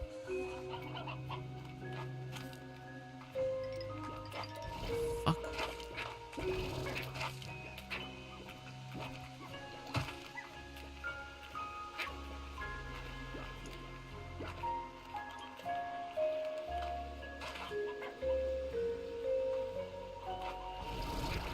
Yo, is that a fucking butterfly?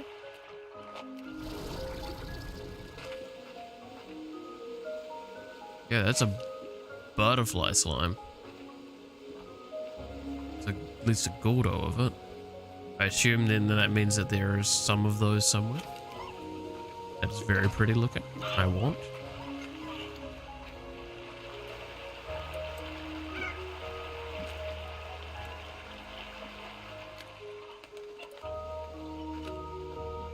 It must be mine.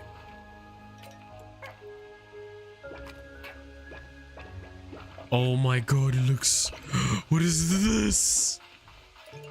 Oh, what?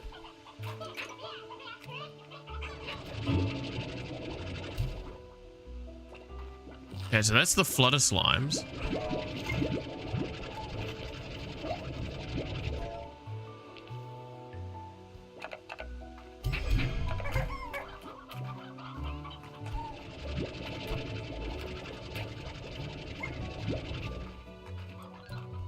Hey, yo. This boy turned a rock. The rest of the BRS figures, yeah. But no, I just like, it's just a thought that I kind of looked to is it's just there is... Jesus, that's a hole. Be scared of holes, boys. Oh, I hear tar nearby. Yep.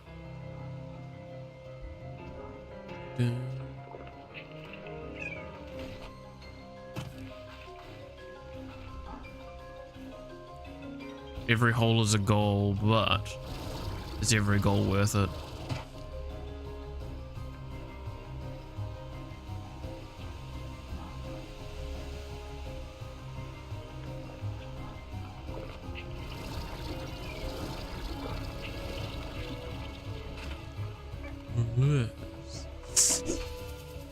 Goddamn. Tank liner. Oh, well, I haven't even got like the first upgrade for that, so you know.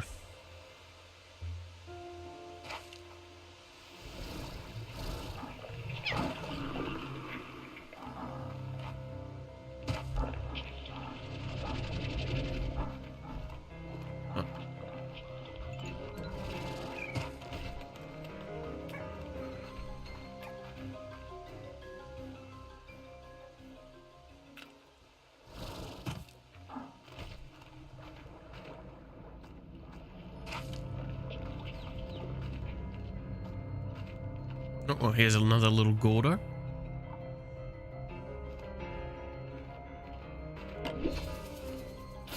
I say a little Gordo. Gordos are literally the largest fucking things in this world.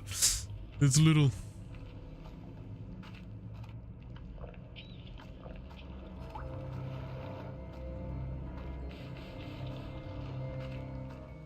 I say that someone I know called that has little in their name just logged into Steam. Clearly someone is little.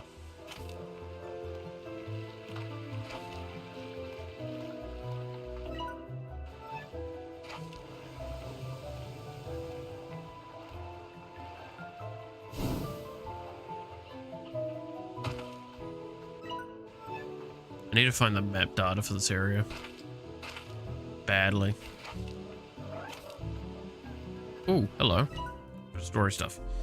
Accessgg.log.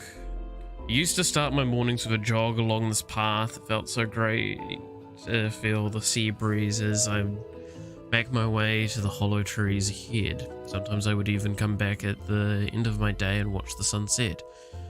But I also think this is where I got robbed by a ringtail slime.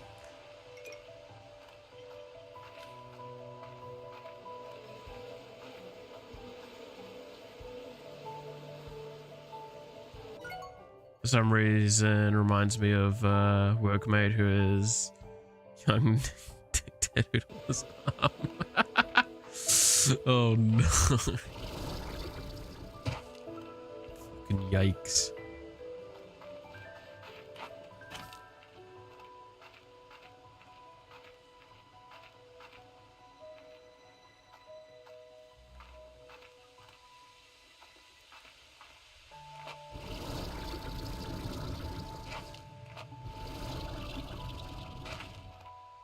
Okay, where is my map data?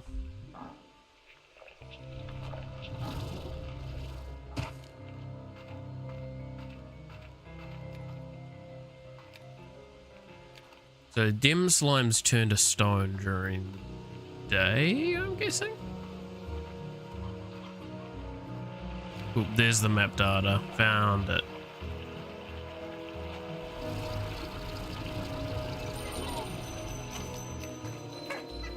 Oh, that's another one of you. I don't have anything for you. Alright. Ooh. Genshin shaders, bro. Game looks so bland now. Do be like that.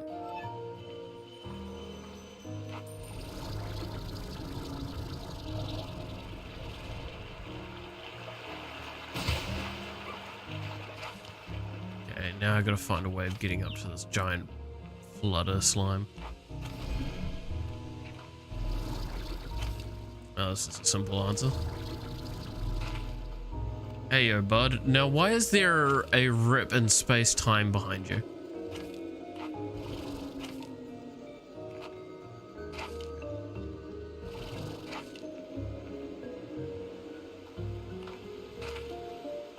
We're not gonna talk about that? Oh, okay.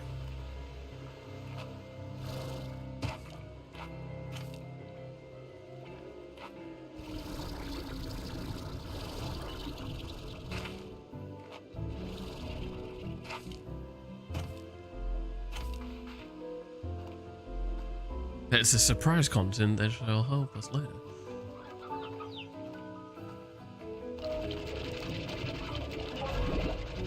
I am really excited to see where they take the rest of the content, I gotta say. 'Cause I'm pretty sure I have an idea of where they're going with stuff so far based on what they've done. Doesn't stop the fact that, like, that's a concept of what's going on. I don't want a child. Can't feed children to my pets.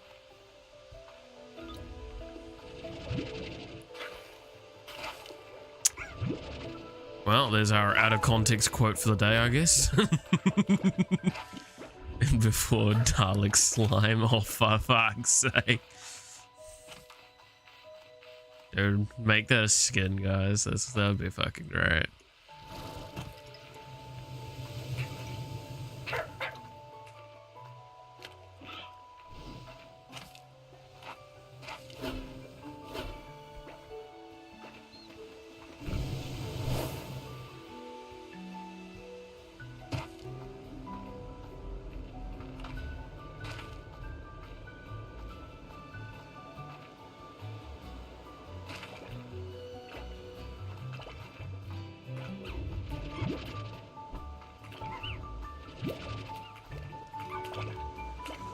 Okay, let's, I think, head back for now.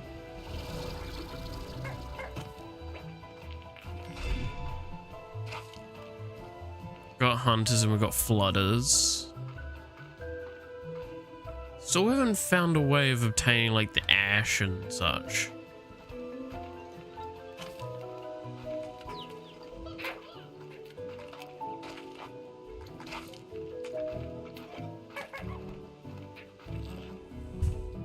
Gotta go find him when he's 10.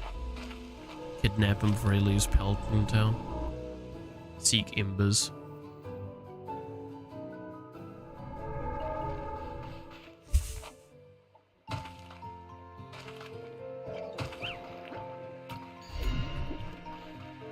Ashen one.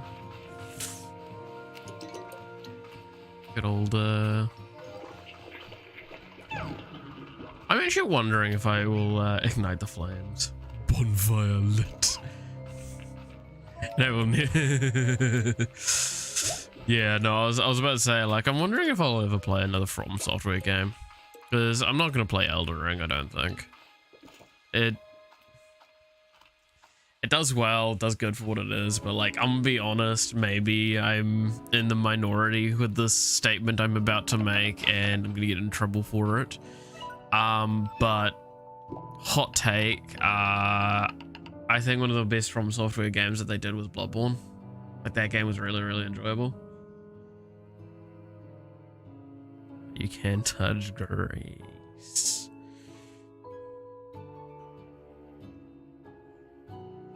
Okay, so they eat something very specific.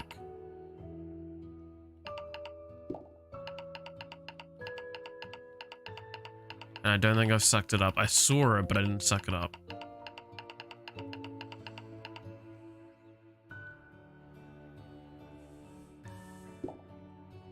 Hontai. Yeah, no, I like the game where I get to fuck a doll. Hey, I still remember you and your fucking like over the top intensity about that game and that doll. I still remember. Don't even try and hide that shit.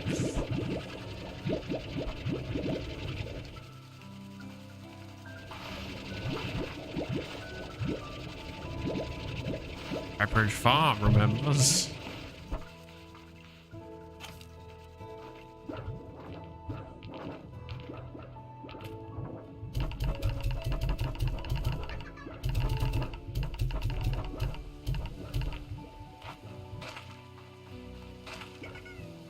Automatons, yeah.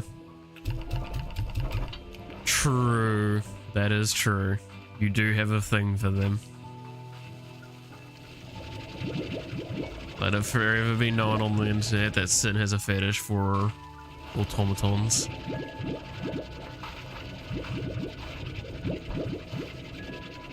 If you're so inclined, send my business email, all your automaton porn, so I can send it on to Sin. Come on, internet, I know you've got plenty. Flesh's temporaries, but ceiling chrome is eternal. Christ. That just reminds me of that fucking, I still love the meme. Hand it over.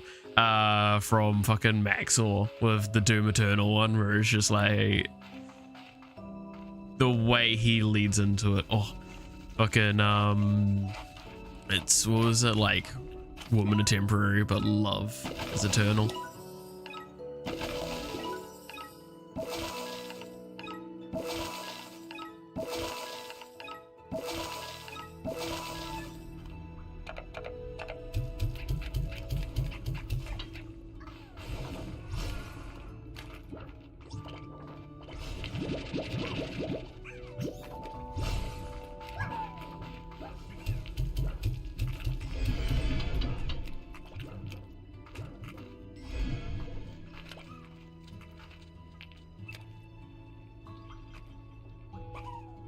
Come on, eat it.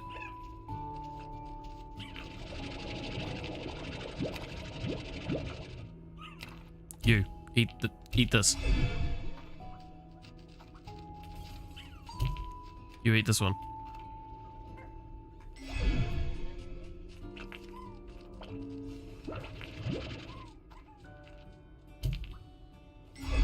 There we go.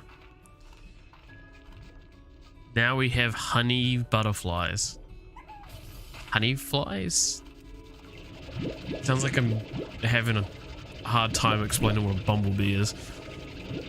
What's a bee? Honey fly. A what? Honey fly. Is English your first language? Honey fly. Bro, why can't we use German concepts instead for linguistics? Yeah, firefly is the opposite of a waterfall. Shut the fuck up. God, I hate that so much.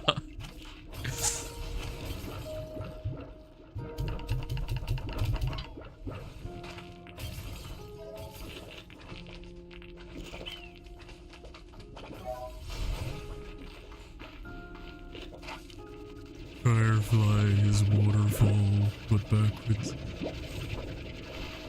Fucking macro hard is Microsoft different.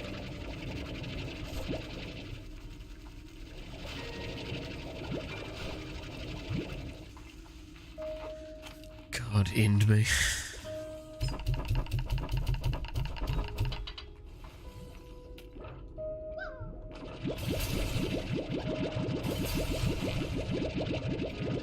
All right.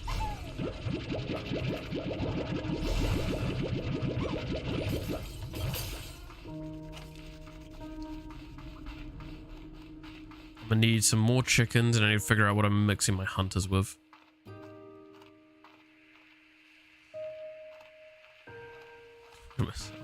God.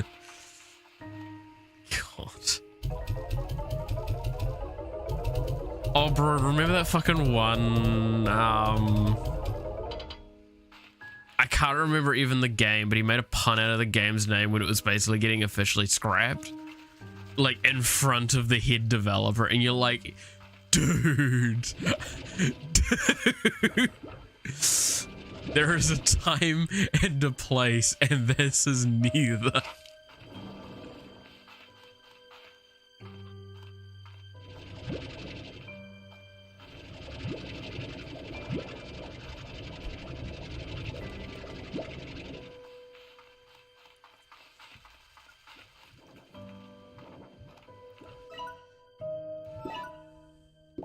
Okay, what's a good slime that eats veggie that I could merge with it?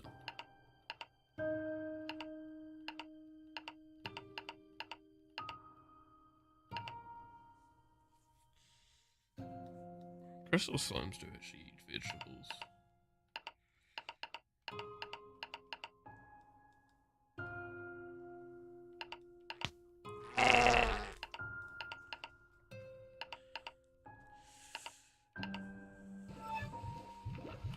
I mean, I could get rid of my pink cottontails and just make hunter cottontails.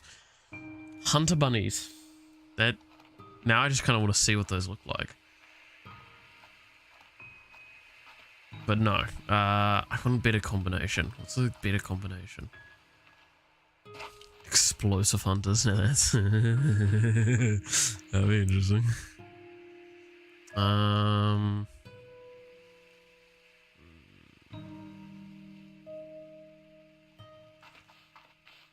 Watch this hunter fucking explode.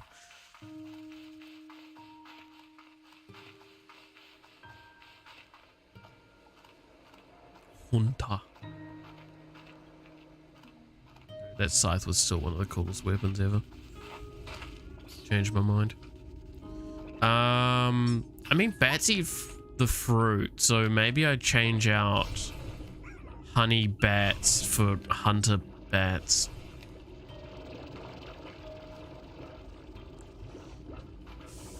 Trying to explain this in my head is very weird. Or I could do nighttime hunters and move crystal back out, move crystals out there with something in combination. Yeah, that actually sounds more like of a good idea. Okay. Hey, you fella. You wanna go on holiday? Which way? There we go. Go on holiday. There's an island over there. I'm sure you can swim.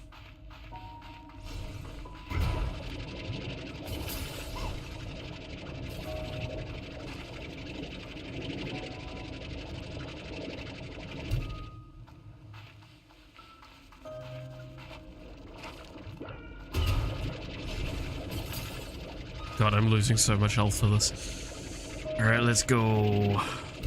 Go on holiday. The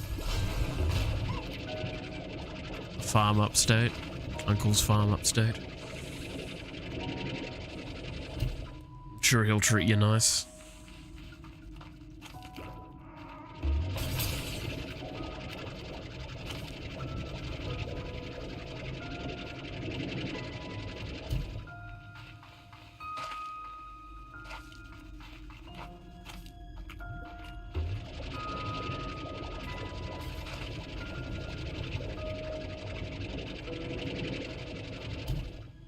Chrono something.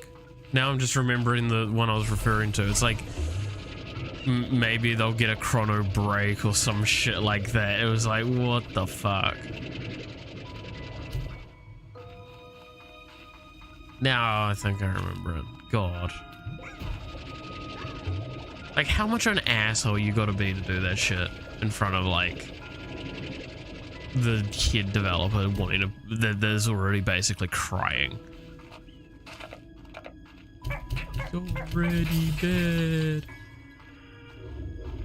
Okay, so I wanted these to merge with it.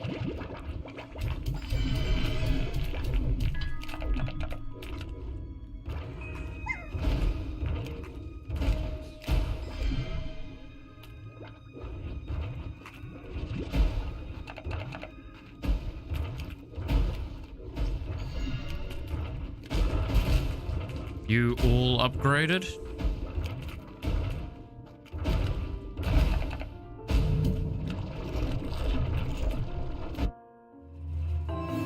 Oh shit, I got fucking knocked out.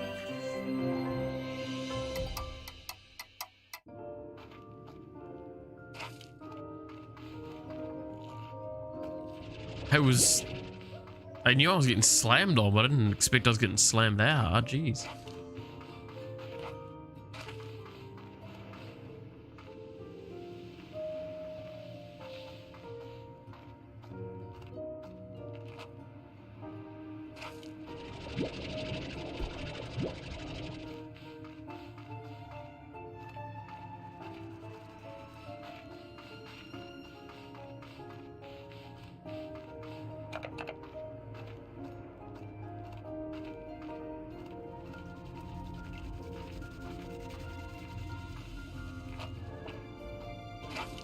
Y'all chilled out? Yeah, y'all chilled out.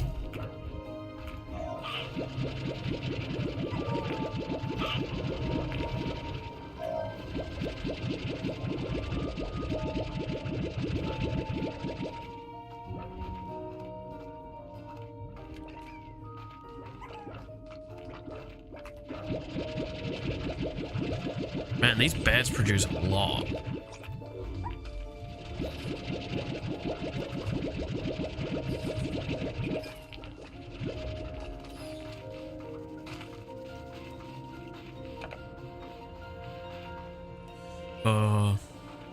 Trying to think if there's any games I'm actually like excited for. I'm kind of interested in seeing the new Pokemon game. But outside of that, I don't think there's any games that are like near release that I'm all that much of a shit for.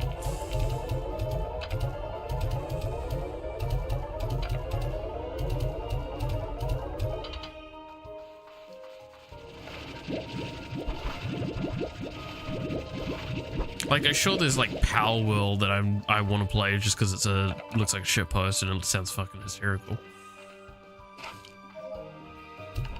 Pokemon, but with factories and guns, and you can enslave things, and yeah, no, that just sounds like such a silly, silly game.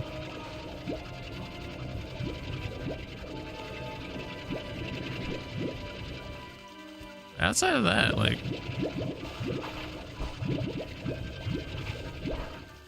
I've been not impressed with a lot of the announcements of games. I guess it's God of War, but I'm not going to play that on release.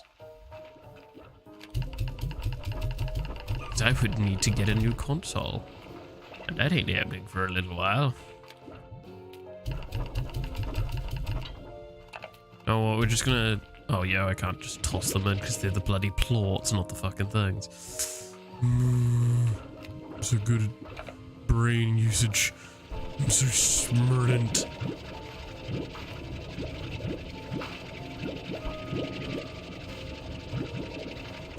What flavor of farming? Oh god, yes! Oh, I'm glad I'm not the only one that thought like, wow, cool, so I'm glad Stardew Valley has gotten a few reskins.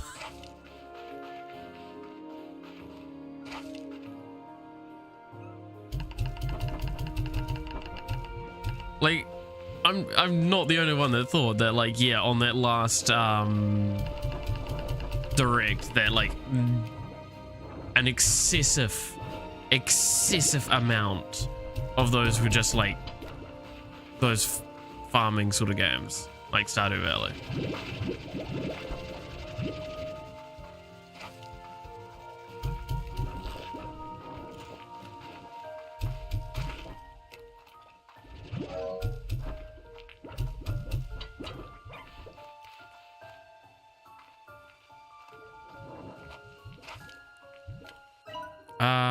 What do I want to mix then with? What do I not have a lot of? I could have more of. Something that I don't have, basically, is the simple answer.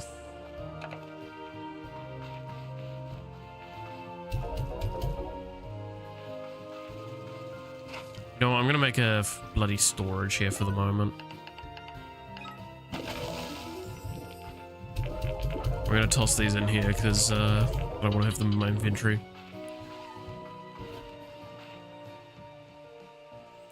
Okay, time to go explore some more and try and find bomb plorts, I think.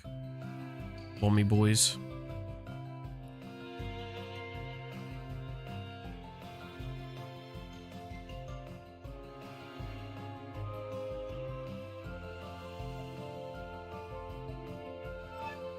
If those dudes want vegetables, let's go grab some then.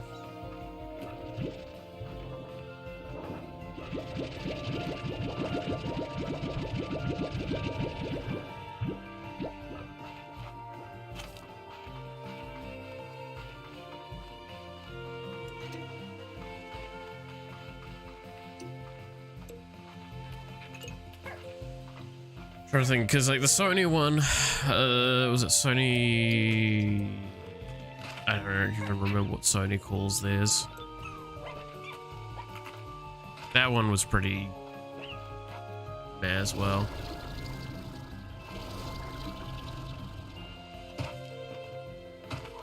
Again, it's just the simple answer of there's not a lot coming out at the moment that looks all that interesting. There's a few games coming to the Pass, the Xbox Pass, that I'm excited for, but those are old games. That's not me excited for a new game, that's me excited that I'm able to play a game that I've kind of thought about for ages and I'll play it on stream. Simple answer of that is like Persona Royale. Like, I really wanted to try it out. See what it's like.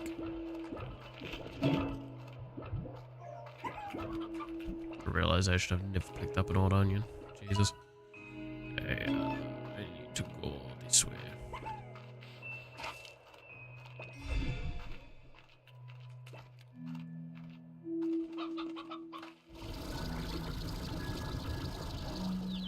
Oh.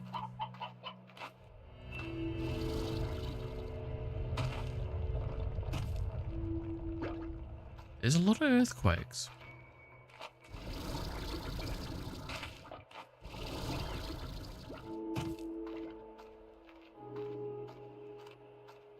I feel like I should be worried about that.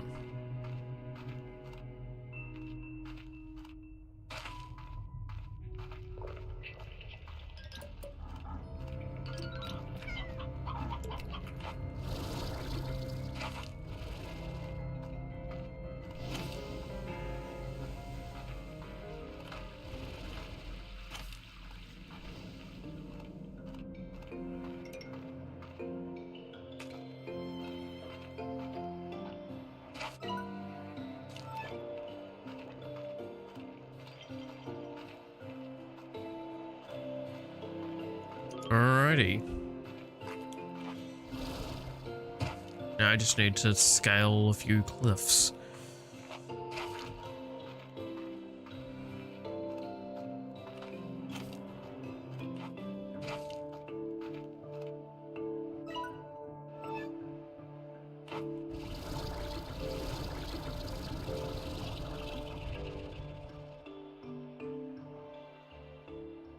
You know, typical day in the life of a Kiwi, I guess.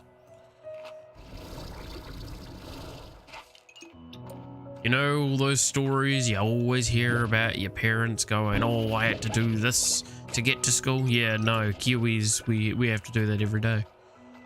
Definitely. That's totally 100% true and completely believable. You can trust me. Would I lie? I've never lied once in my life. Come on.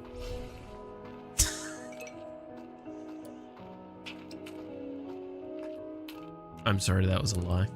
That was my first lie ever. I was terrible.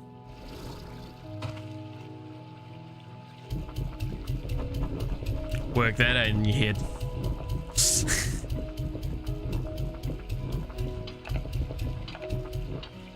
Bro, you are a fat boy. I need more food.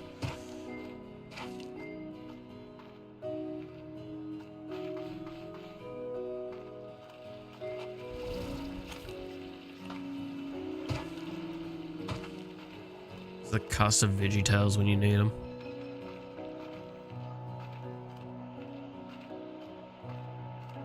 Oh, tomato.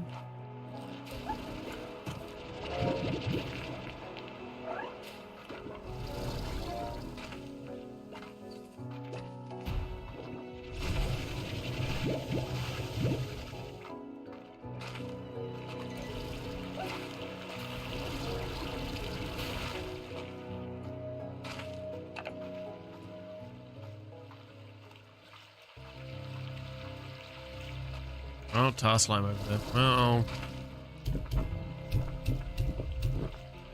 I'm gonna treat that as a hopefully not my problem kind of deal.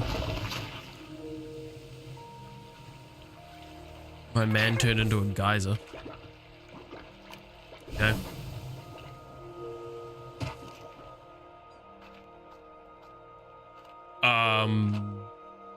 Bro, why is Mordor over there?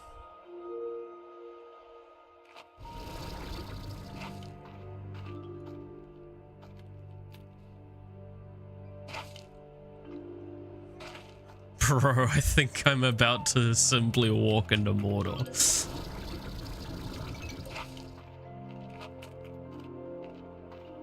What the fuck? Sauron slime. Yo! When the fuck did the slime game get Mount Doom in it? What the fuck is this?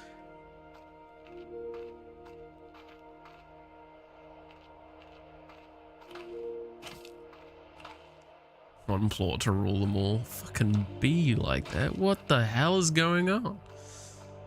Yeah, I'm gonna keep scaling this mountain. Might as well at this point. Already gone most of the way.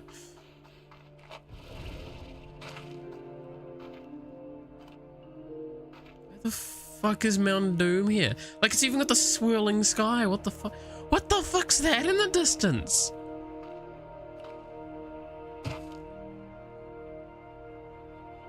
Oh yeah, that's the fat slime. The fat cat slime. Yeah. Ew, what the fuck did I stumble upon? And Sauron's Great Lands. What the fuck?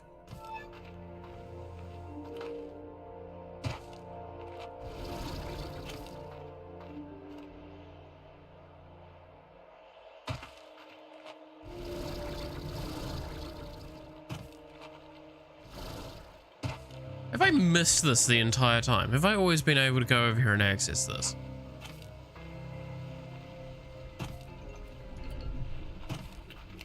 Bat booms.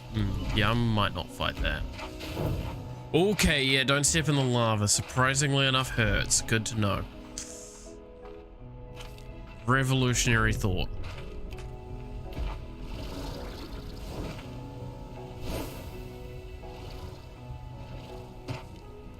am I going with this geyser?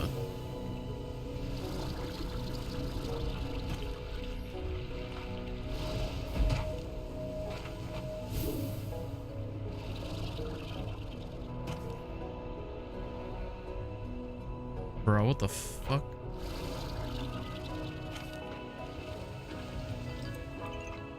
Bomb slimes. Fire slimes. Finally. We're getting somewhere.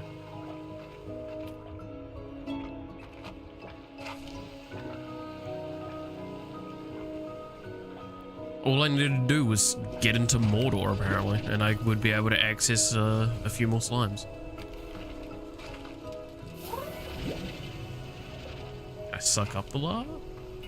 Let's see if I can.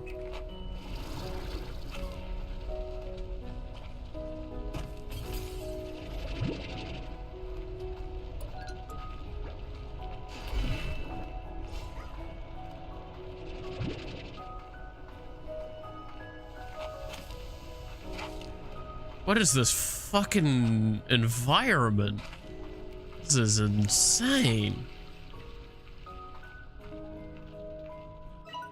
I am definitely off the beaten path. Hello, Boom Slime Gordo. That's gonna be a nuclear blast when I fucking let him out. I'll just grab 4 of them for now. If I'm the map data.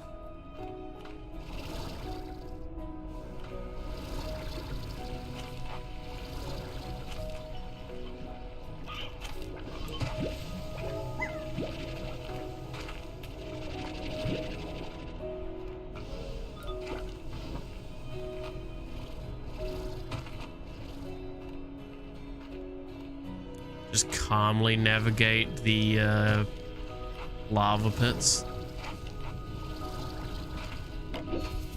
Bruh, it's just so lavery around here. I think I'm about to see fucking Anakin and Obi-Wan having a duel out here. Jesus. This is about to get fucking wild then.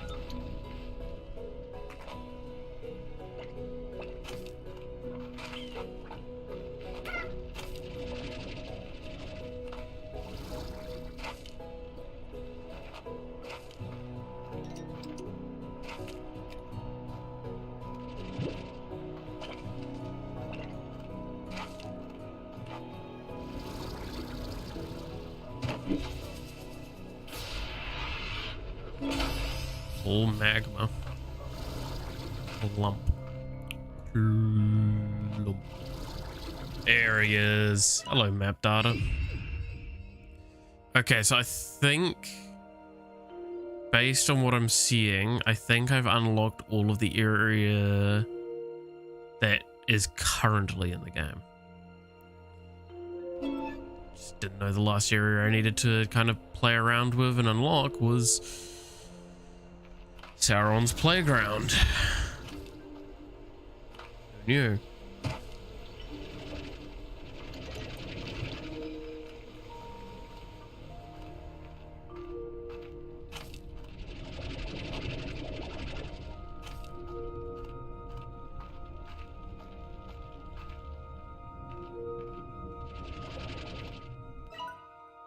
Interesting.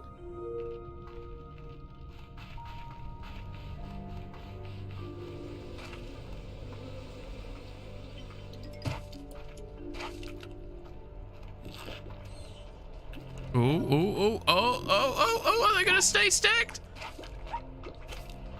Oh, it's a 5 stack. It's a 5 stack. Come on. You can balance it. You can balance it, Slimes. You got this. You got this. I know why they added that mechanic, and I don't know why I needed it in my life, but I'm glad that they did.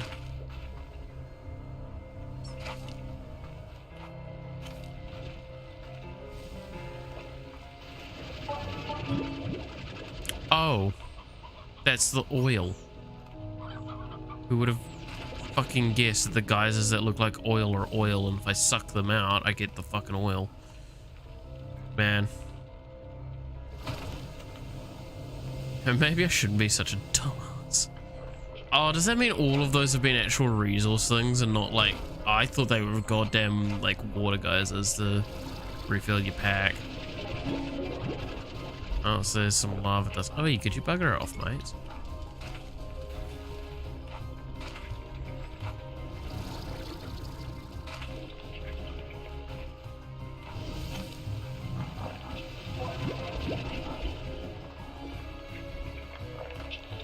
Okay, well, I guess there's not much else I can explore here. Goodbye.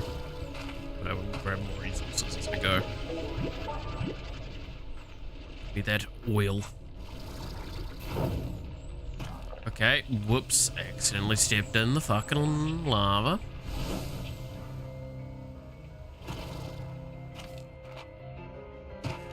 My bad.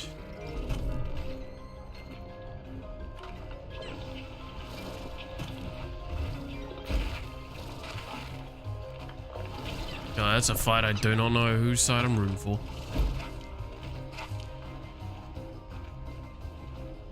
I'm sure they'll be fine.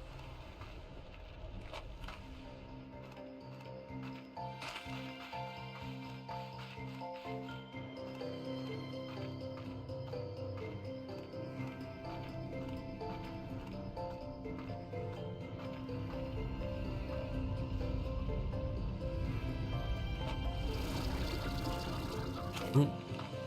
I see a story thing. Hello. Accessing gg.log. I feel at home here. When I traveled across the glass desert, it was caves just like this one that gave me shelter and allowed me to survive my trek. Just feeling walls around me and solid ground beneath me. Beneath my feet gave me all the security I needed to close my eyes and make it through another night. But I can do without some of it. Like, if I smell roasted cactus again, I'm pretty sure I'll barf. Fair enough.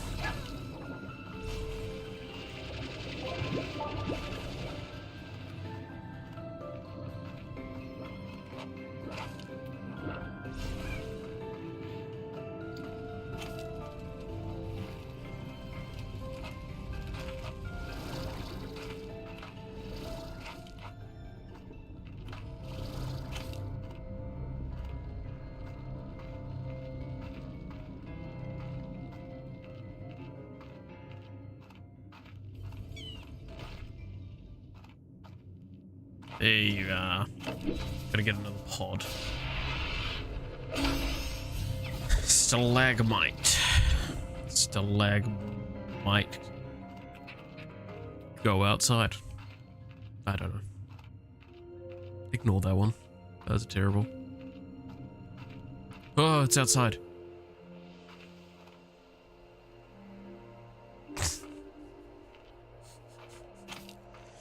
The scariest of them all outside.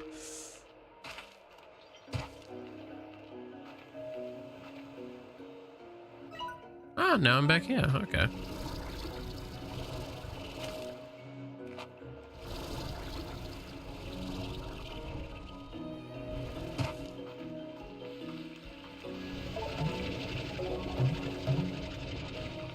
Okay, so that's silky sand.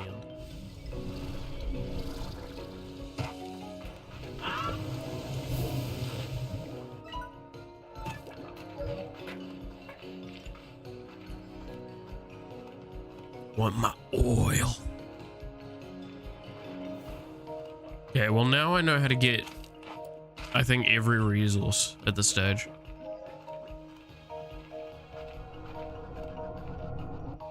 I think I've basically met with all the slimes as well.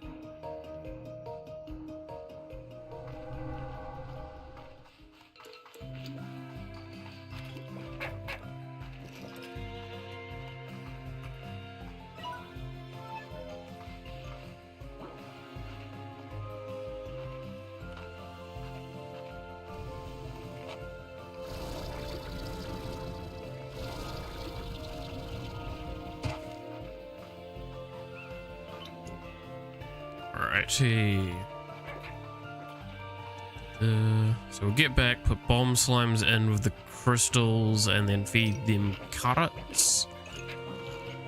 We'll dump these into the thing, and we'll try and set up a thing for the fire slimes as well.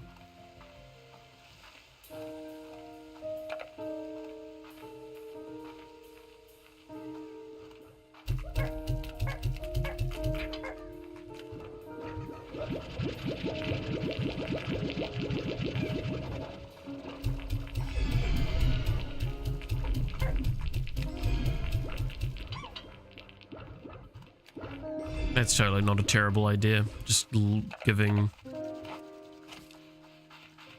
us an explosive slime crystals that protrude out of it.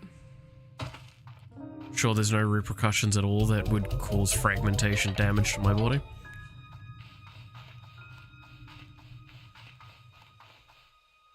I mean, what?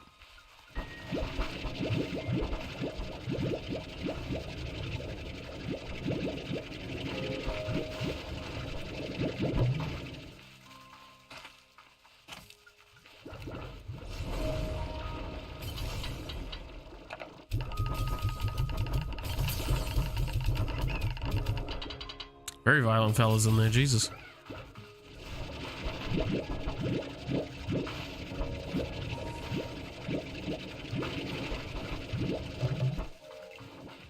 I've created a war crime slime. Aww.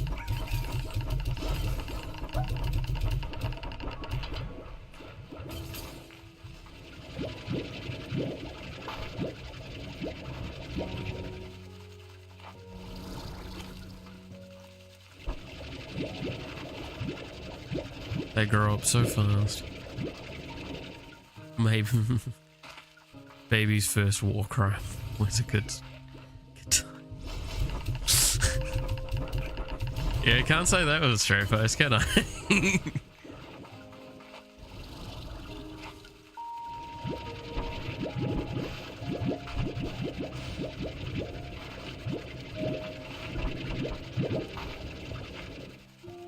But you know the worst part is, right? So I've just been... I mentioned earlier in the stream that like the drones are not available in the game yet and all that sort of stuff, much like it was in the first game. But I came into the first game right at the end of it all. Like I came in literally weeks ago, just before this game released. My last stream of the first game was the day before this released. And I'm just sitting there like, so I've just been kind of mildly complaining that it's like, oh, well, I don't have the drones, it's really annoying. I just thought there's going to be some bloody OG sort of original playing types out there that are going to go, well, we didn't have them back when. We did without. It's like, wow, cool. And did you enjoy when they got released? They made things easier. It's like, cool. So you're telling me that when they released, they just got better?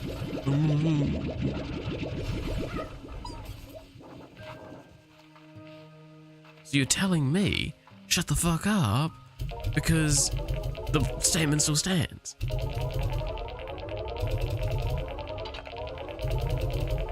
We did it without them. It's like, cool. Well, I did the game without them as well for a long while.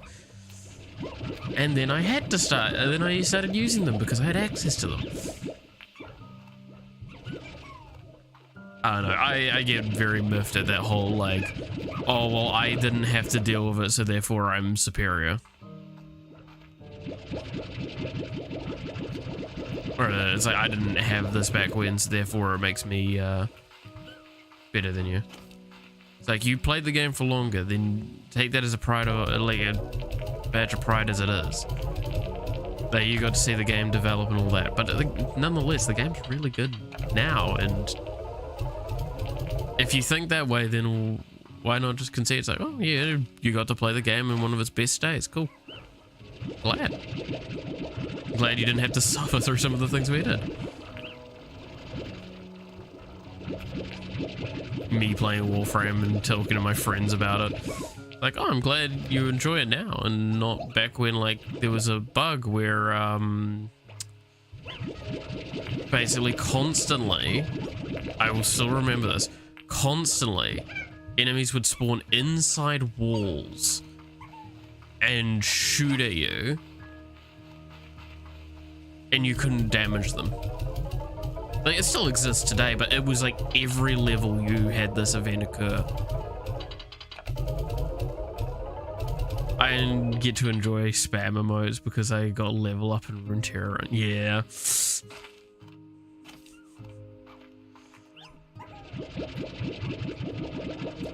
Jesus.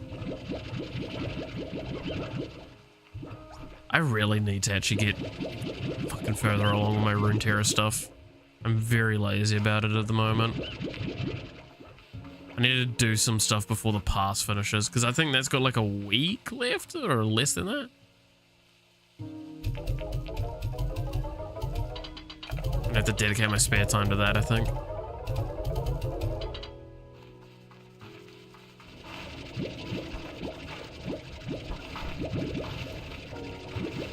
Eight days, I think. Okay, so it's a little over a week, so a bit longer than I thought.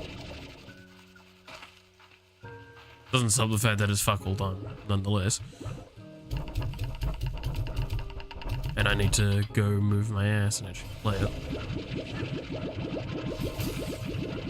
I paid for that pass. I paid for it with my own damn money.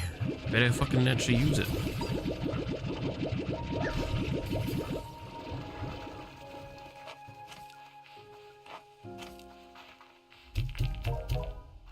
Oops.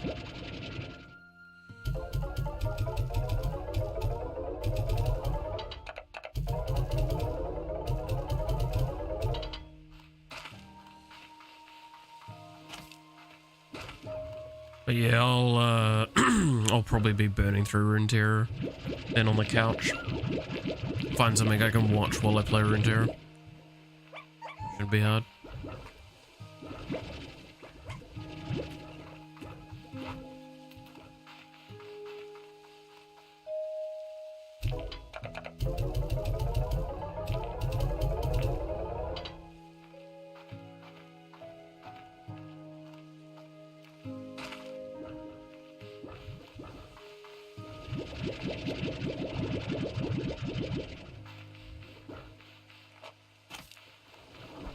Trying to think what I'm gonna farm as though, because I'll look through, because I know a good bit of the farming is just better to do during Path of Champions, right?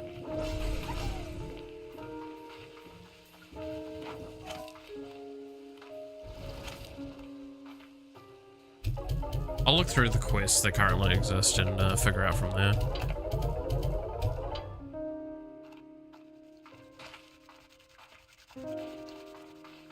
Because I know I've done a good bit of the quests. I'm just not that far along in the pass, and I just need to play to get the get it further along.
Alright. That fella's gonna be hungry for a little while. Gonna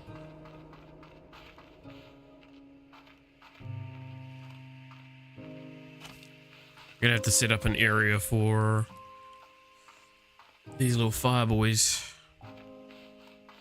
Gee, I'm wondering.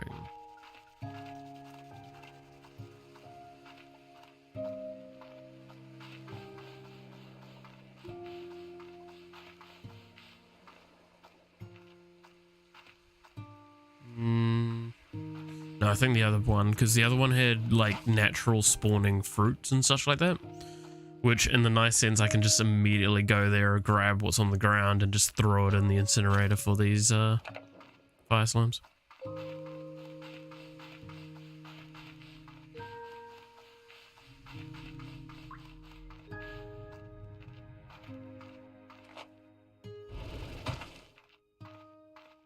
Pretty sure this had natural food growth. Am I getting it wrong? This is the other one that had natural food growth. Must be the other one.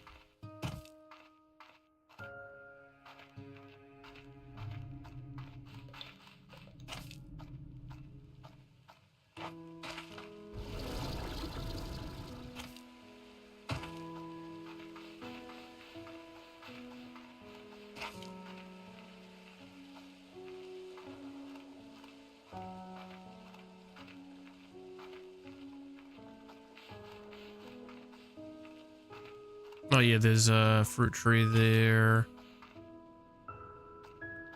Yeah, there's some. Okay, well we'll just make one right here then.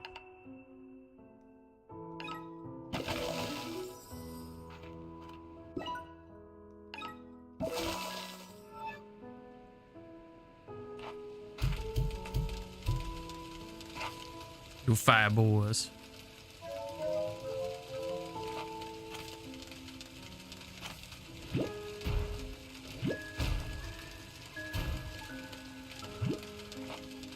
Good to know they will set me on fire. Cool.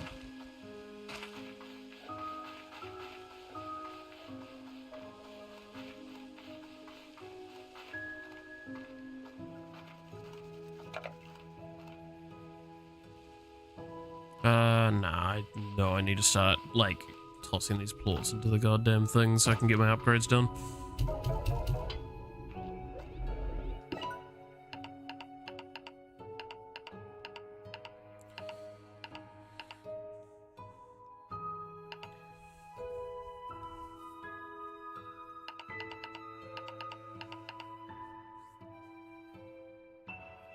Yeah. Alright. Actually, what I could do, because I kept saying I would do this, is get one of these. So, phosphorus and right.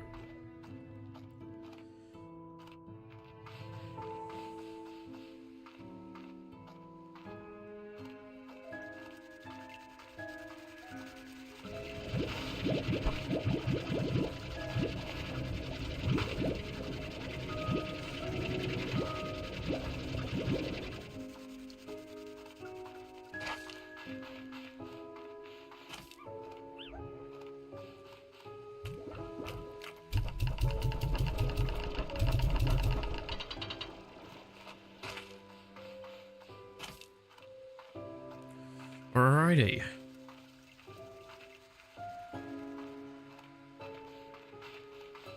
Then we'll clean up the stuff in the cave. I think that would be a good idea.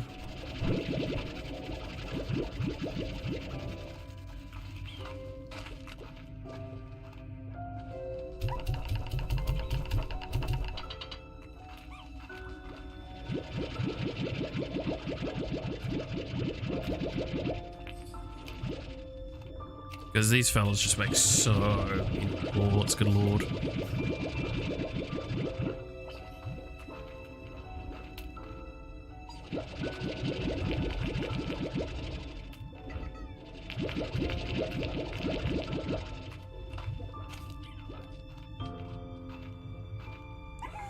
Okay, I gotta clear that one out soon. Jeez, it's about to fill out.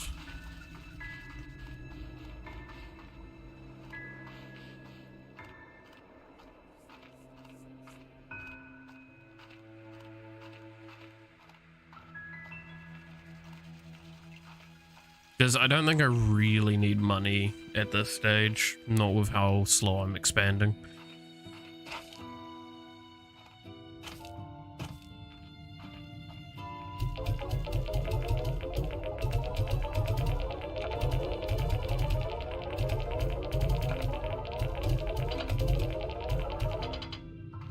So, it's just better to do it this way.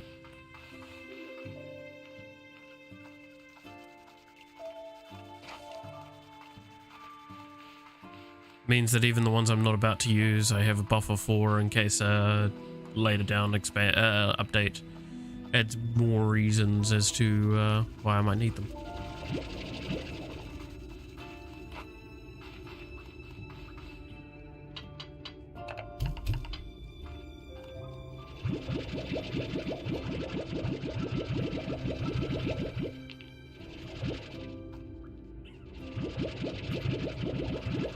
Which, I mean, more than plausible. As well as some of these are used for crafting recipes that get used multiple times, so it's always good to fill it out as much as I can.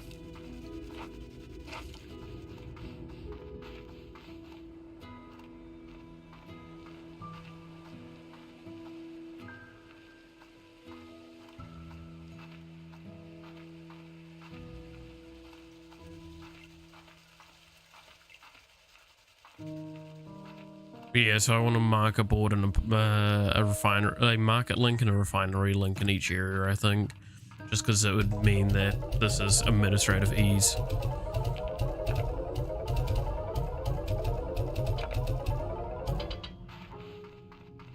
Not administrative ease, but it would just be streamlining the process. But at this point in time, I believe I only have access to the refinery link, so I just need to get a bunch of phosphorus and deep brine. I should be good. Which deep brine now I have figured out how to obtain that stuff. Because for some reason, yeah, my brain didn't think, oh, well, maybe the, like, geysers that are just sitting around aren't actually for just getting waters, because there's a lot of them.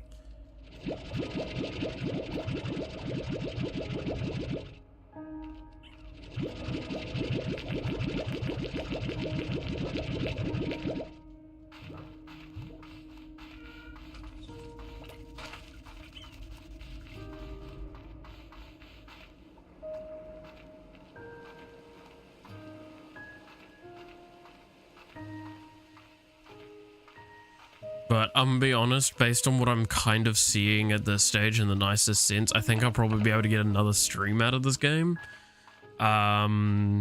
Just doing some cleanup, refinement, and all that sort of stuff. And then I'm gonna have to just wait until they release the next bit of content. Because outside of like exploring for all the treasure pods, and what? Finding the like last couple of things for slimes. There's not really much else left to do. It's just upgrades and consolidation, which again, like that gets done with the treasure hunting.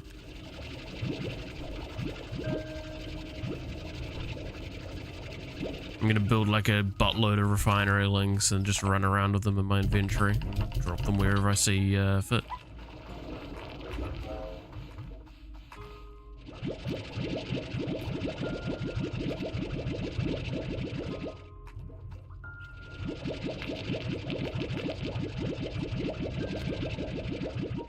Hell, I'm gonna be honest, it's a very feasible idea to find out where all of the general locations are of each thing's spawn and just put a refinery link next to like every couple of them so you can send them off regularly.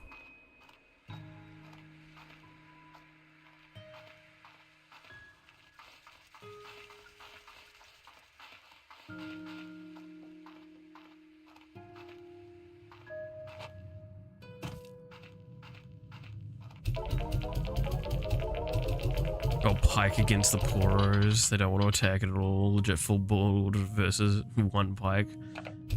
Let's not. Yeah, well, that's gonna be a hard pass.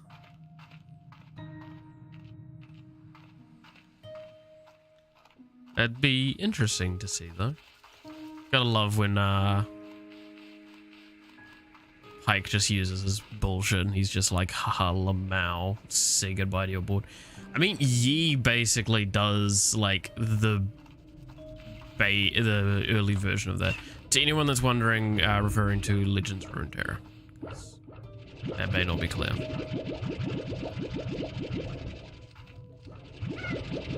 Actually, you gotta... Okay.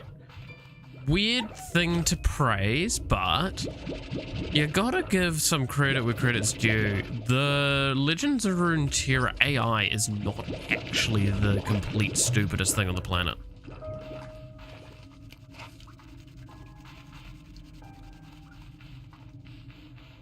Like, for a card game AI, it is actually really, really smart. Easily abusable, but so are humans, so...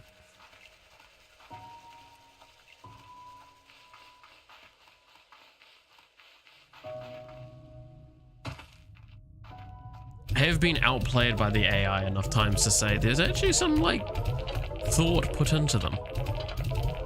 I'll do some weird, wacky plays, and you're like, okay, why? And then you see just one thing come down, and you're like, shit. I mean, the fact that it has recognition of threat, so it's like, okay, this can wipe my board if I fight it. It's just then occasionally you get the ones where it's just, it doesn't block an attack that if it had blocked, you actually wouldn't have gotten lethal. You're like, but why? Like, the weirdness around dealing with Scout. Like, I feel that it does not understand Scout all that much. Then again, I don't think anyone understands Scout. It is possibly one of the strongest mechanics in the game. Haha, Lamau, you mean I can fight you multiple times, and if I have something like Cataclysm, it means I can fucking smack your willy like twice in your turn? Hell yeah.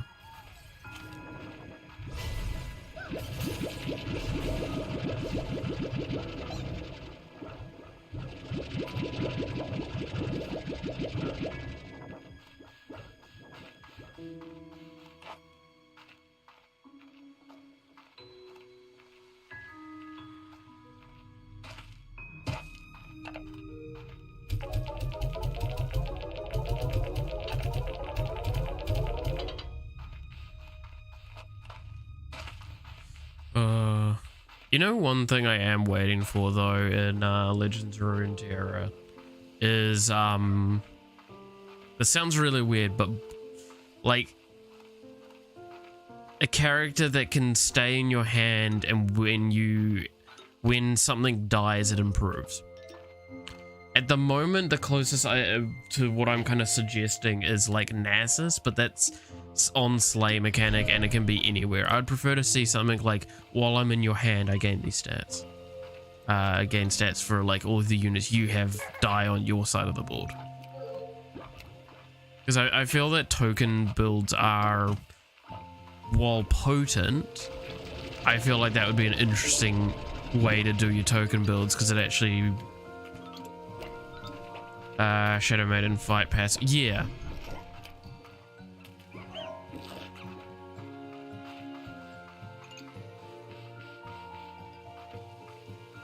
Like, I want something like that.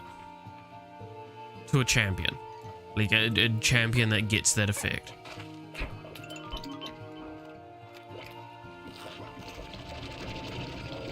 It'd be nice.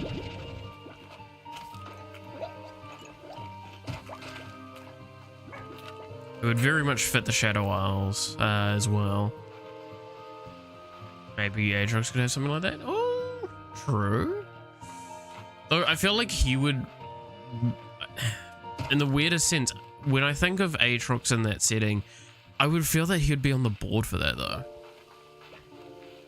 Like, he'd want to witness the carnage, not like be backseat to it.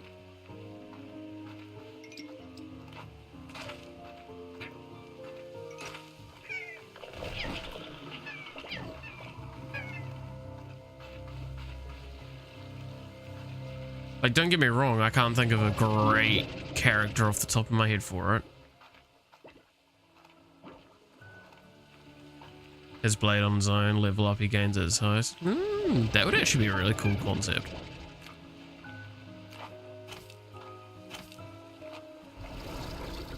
I mean, it would fit with the other stuff that they've done with the Darken so far.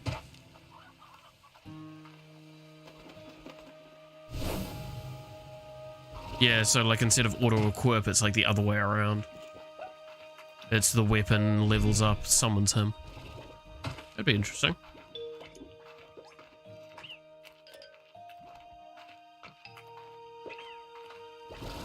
I don't know if they'd implement that though. That'd be a very strange thing to implement.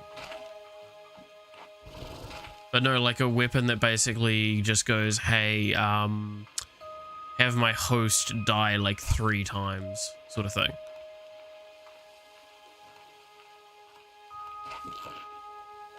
And then it levels up into Aatrox. Then have like a thing where it's like whenever Aatrox dies, you could potentially use the weapon to reset him. Or strike a Pantheon. True.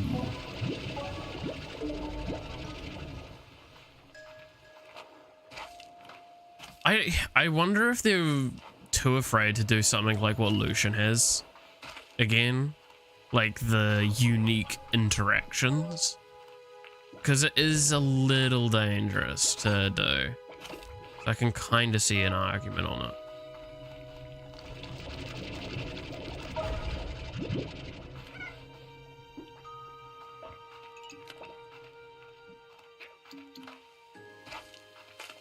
Especially with what you're suggesting, which is something that you kind of can't build your deck to do. You have to hope the opponent builds the deck to do. And that, it sounds weird, but like Legends of Runeterra's philosophy so far has not very much been like a hope that the opponent built this deck. It's been like, figure out a synergy within your stuff and utilize resources to make that synergy happen. Like again, the Senna one makes sense because it already Lucian's about characters dying. So adding in Senna as a alternative as a absolute one death, and you get the effect instead, but also as a strong character that has stuff, whereas Lucian himself isn't hugely strong. Like ironically enough, I would actually say the follower Senna, not the champion card Senna, has like a little bit more potency than leveled up Lucian in an immediate setting. Okay, so those are actually just water.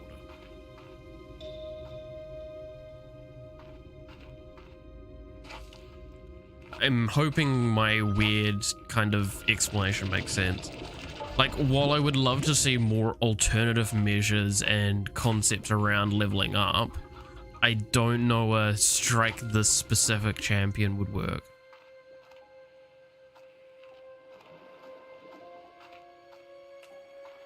For no other reason than just, like I said, it would be too reliant on a weird situation that you don't have in your power.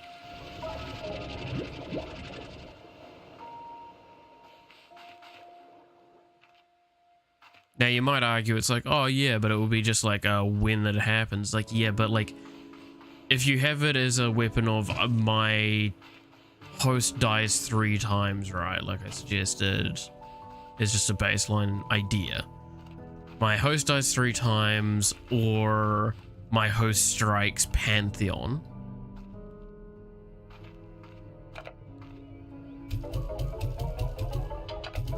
Then there's a bit of weirdness to it.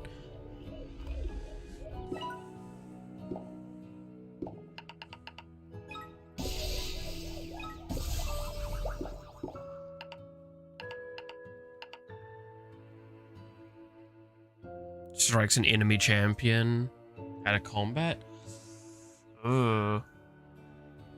I don't like the out of combat part.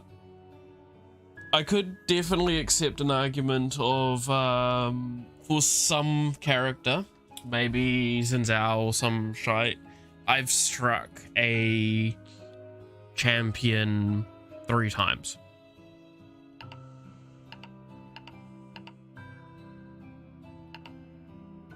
Kind of going to that duelist mentality.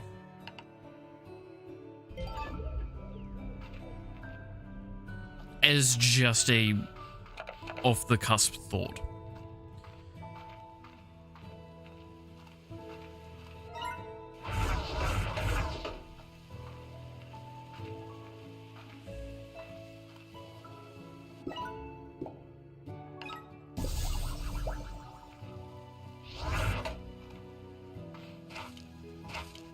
And yes, I'm adding a refinery link there, so I just don't have to go down the stairs all the time.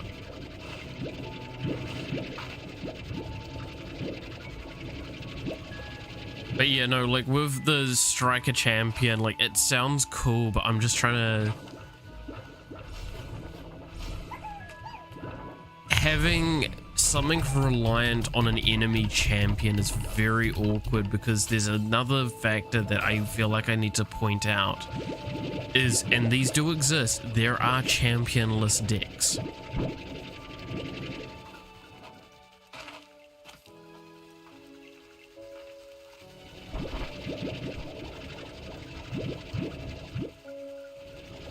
So what do you do in that situation? Now, you could use the fact that I did use key phrasing with strike a champion, not an enemy champion. So you could make a deck where you have self-strike, but then you're like, okay, so you're trying to forcefully make a deck of Aatrox and, say, Trundle, because he's got a good regen, large stats and regen. So you could utilize him over and over again. However, do those two regions have the stuff for that? Well, that depends on which region Aatrox is going to be attached to. I'd hazard a guess in saying that he's not going to be attached to a region, he's going to be attached to Windwalker.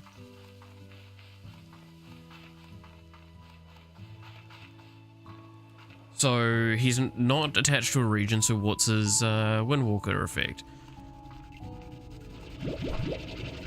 I still really like the idea of having something that's like, while something is in your hand and it witnesses death, it gets stats or bonuses. Like, I think that would be a really interesting champion, but that would be better as a Shadow Isles champion in my eyes than Aatrox. Aatrox, I think, would be better as a in-combat death effect. Like, again, I like the idea of it actually being a weapon that you equip, and it's just like, my host has died multiple times.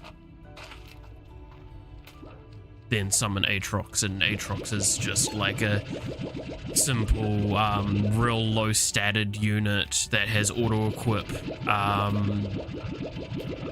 his weapon, and has at the beginning of the next turn resummon me for a last breath effect, and that's it. And I'm meaning, like, seriously, it's like he's a 2/3 or something like that. So he becomes this big presence that you could potentially buff up and make him difficult to deal with. Like, I don't know.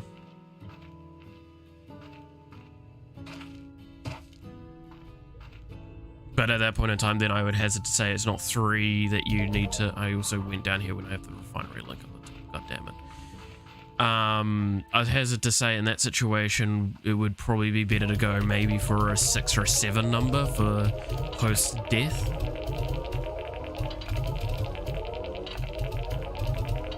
Because that's a powerful thing, and the weapon itself can be upgraded quite a few times.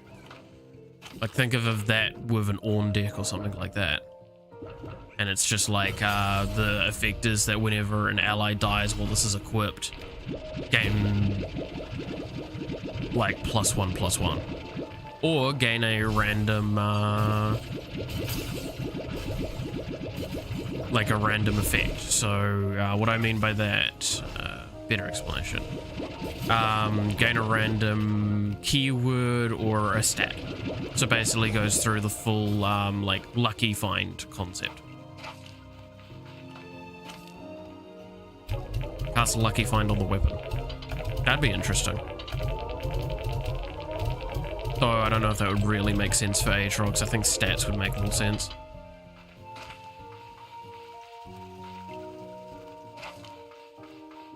But yeah, I would think it would need to be multiple more if we were to do that. But I would think that Aatrox would be better as that sort of idea. A eternal presence on the board. Kind of think of the Undying. So like the next thing you could do is potentially make it so he can't block. And then that immediately means you can play with his stats a lot better. But that would also be really awkward to have like a permanent body on your board that's a champion that can't block. In fact, I think that would be the first champion that would have the can't block effect. But nonetheless, I think that would be cool. What Shadow Isles character could synergize with being in hand and seeing death? Because what Shadow Isles characters are even left? There's Karthus.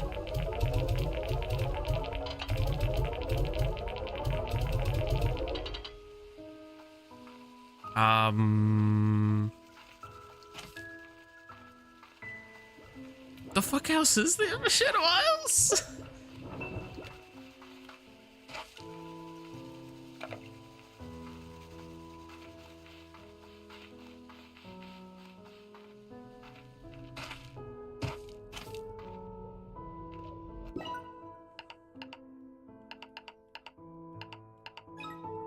There we go, we get that upgrade.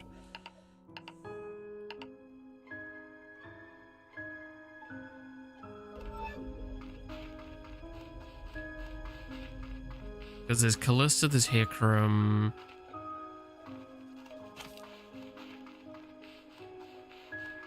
There's Maokai, there's...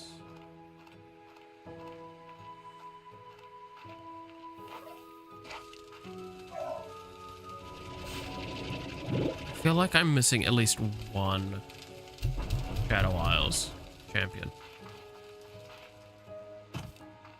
Right.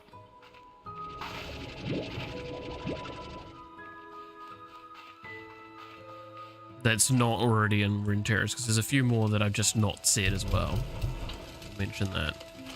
And I know I've not said them. So, in Legends of Runeterra, with champions that exist, we've got Kai'Sa, we've got Kalista, Hecarim,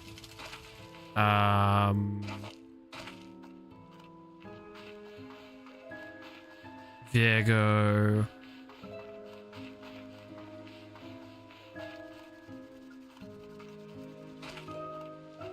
Elise,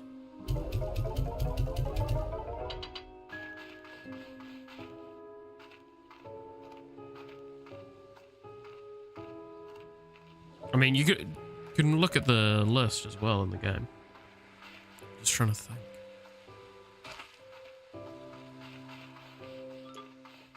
What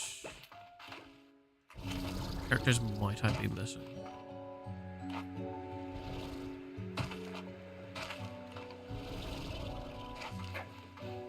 We don't have Karthus or Yorick. Yorick's the other one. Okay. I felt like I was missing one. Mord is more Noxus. He is Noxus. It's not he is more, he is Noxus. He is just Noxus now. Actually, Mord would be an interesting one to do with that concept. Though I don't know how well that synergizes with Noxus. They have they're discard more orientated. Discard and overwhelm. Not kill your fucking units.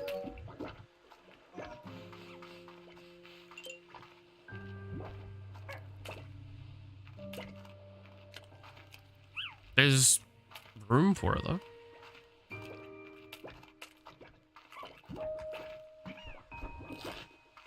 I mean, let's be honest, if Mord gets a signature spell, it has to be his ult, right? Where he picks a target they strike each other. If he kills, he gets like half their stats or some shit, or a keyword.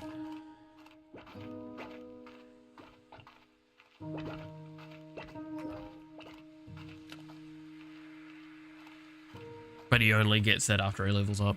That would be good.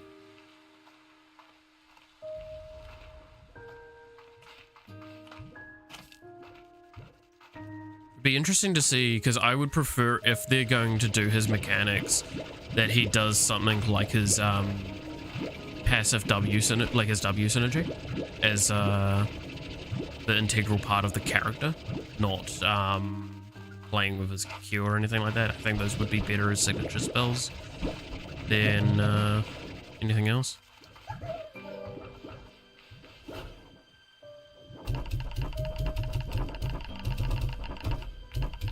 I think that would work. But, I mean, Yorick's going to be interesting how they approach that, because, like, how do you approach doing Yorick in Legends of Runeterra? Like, him summon, like his cloak or something like that in amongst it? I don't know.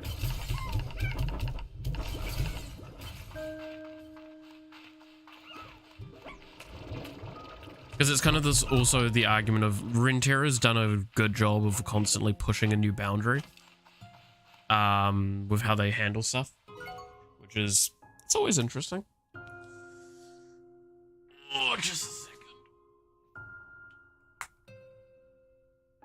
Oh, I'm also think I'm gonna wrap up. Oh, just a sec though. I need to charge my fucking headphones because they're dead. I actually haven't heard the game for the last like 5 minutes. Music. I love it.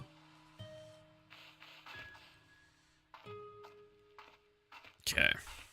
Whoa! I love the physics in this game. Yeah, fun fact, you hit a thing angle at the right speed and everything, you just go flying, it's good. But yeah, no, like there's a lot of interesting things that could be done for Runeterra and porting over champions, as well as another consideration that does need to be put forward, and I do want to acknowledge this. They've now proven that they're willing to do lore characters that are not and not actual just in-game champions, which is awesome. But anyway, yes, so I'm gonna wrap up now. It's really good playing this game. I really enjoy it, but I am very on the side of considering I'll probably only do one more stream of it until more content is out, because just pure and simply there isn't a lot of content out. This is very reminiscent of kind of like proof of concept, which is, I mean, it's an early access game. That's kind of what it's supposed to be. So, what am I playing tomorrow? Probably, you know what, I kind of want to play Yakuza. Okay, I'm gonna play Yakuza tomorrow. I'll play Yakuza tomorrow. Day after that, I swear I'll get to Outer Wilds, because we're really close to being done with that, and it's really interesting. I'm really enjoying it. Like, I'm pretty sure we're close to being done. I'm 90% sure if I commit like a good 4 or 5 hours to it, I probably would be able to finish it.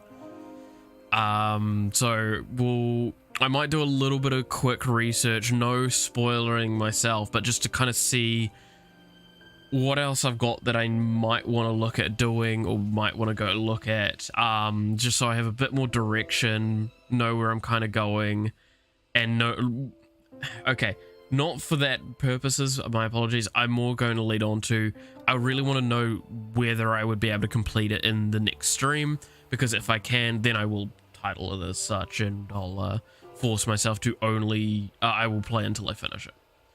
But no, so tomorrow Yakuza, so yay. But aside from that, thank you so much for watching. I do hope you enjoyed. If you did, consider leaving a like or a comment on the stream, video, whatever, because it would help me out a lot. It's very much appreciated, because yeah, it's still starting now, so obviously gotta get that videos going as far as they can. If you want to follow along with the content, such as Slime Rancher 2 or any of the other series I'm doing, maybe consider subscribing to the channel. Make it easier for finding all the content. Click that bell. Oh no, I'm gonna stop there. I do have socials. I don't advertise it very often, but I do have socials there. I post when I stream, and very rarely do I post anything else, but I'll post some art or maybe a thought from time to time. I'll try and do that a little bit more and actually make a reason to look at that channel, the Twitter. Link is in the description, also on my channel stuff. But yeah, no, aside from all of that, thank you again so much for watching. I hope you enjoyed, and I hope to see you again next time. Until then, bye-bye.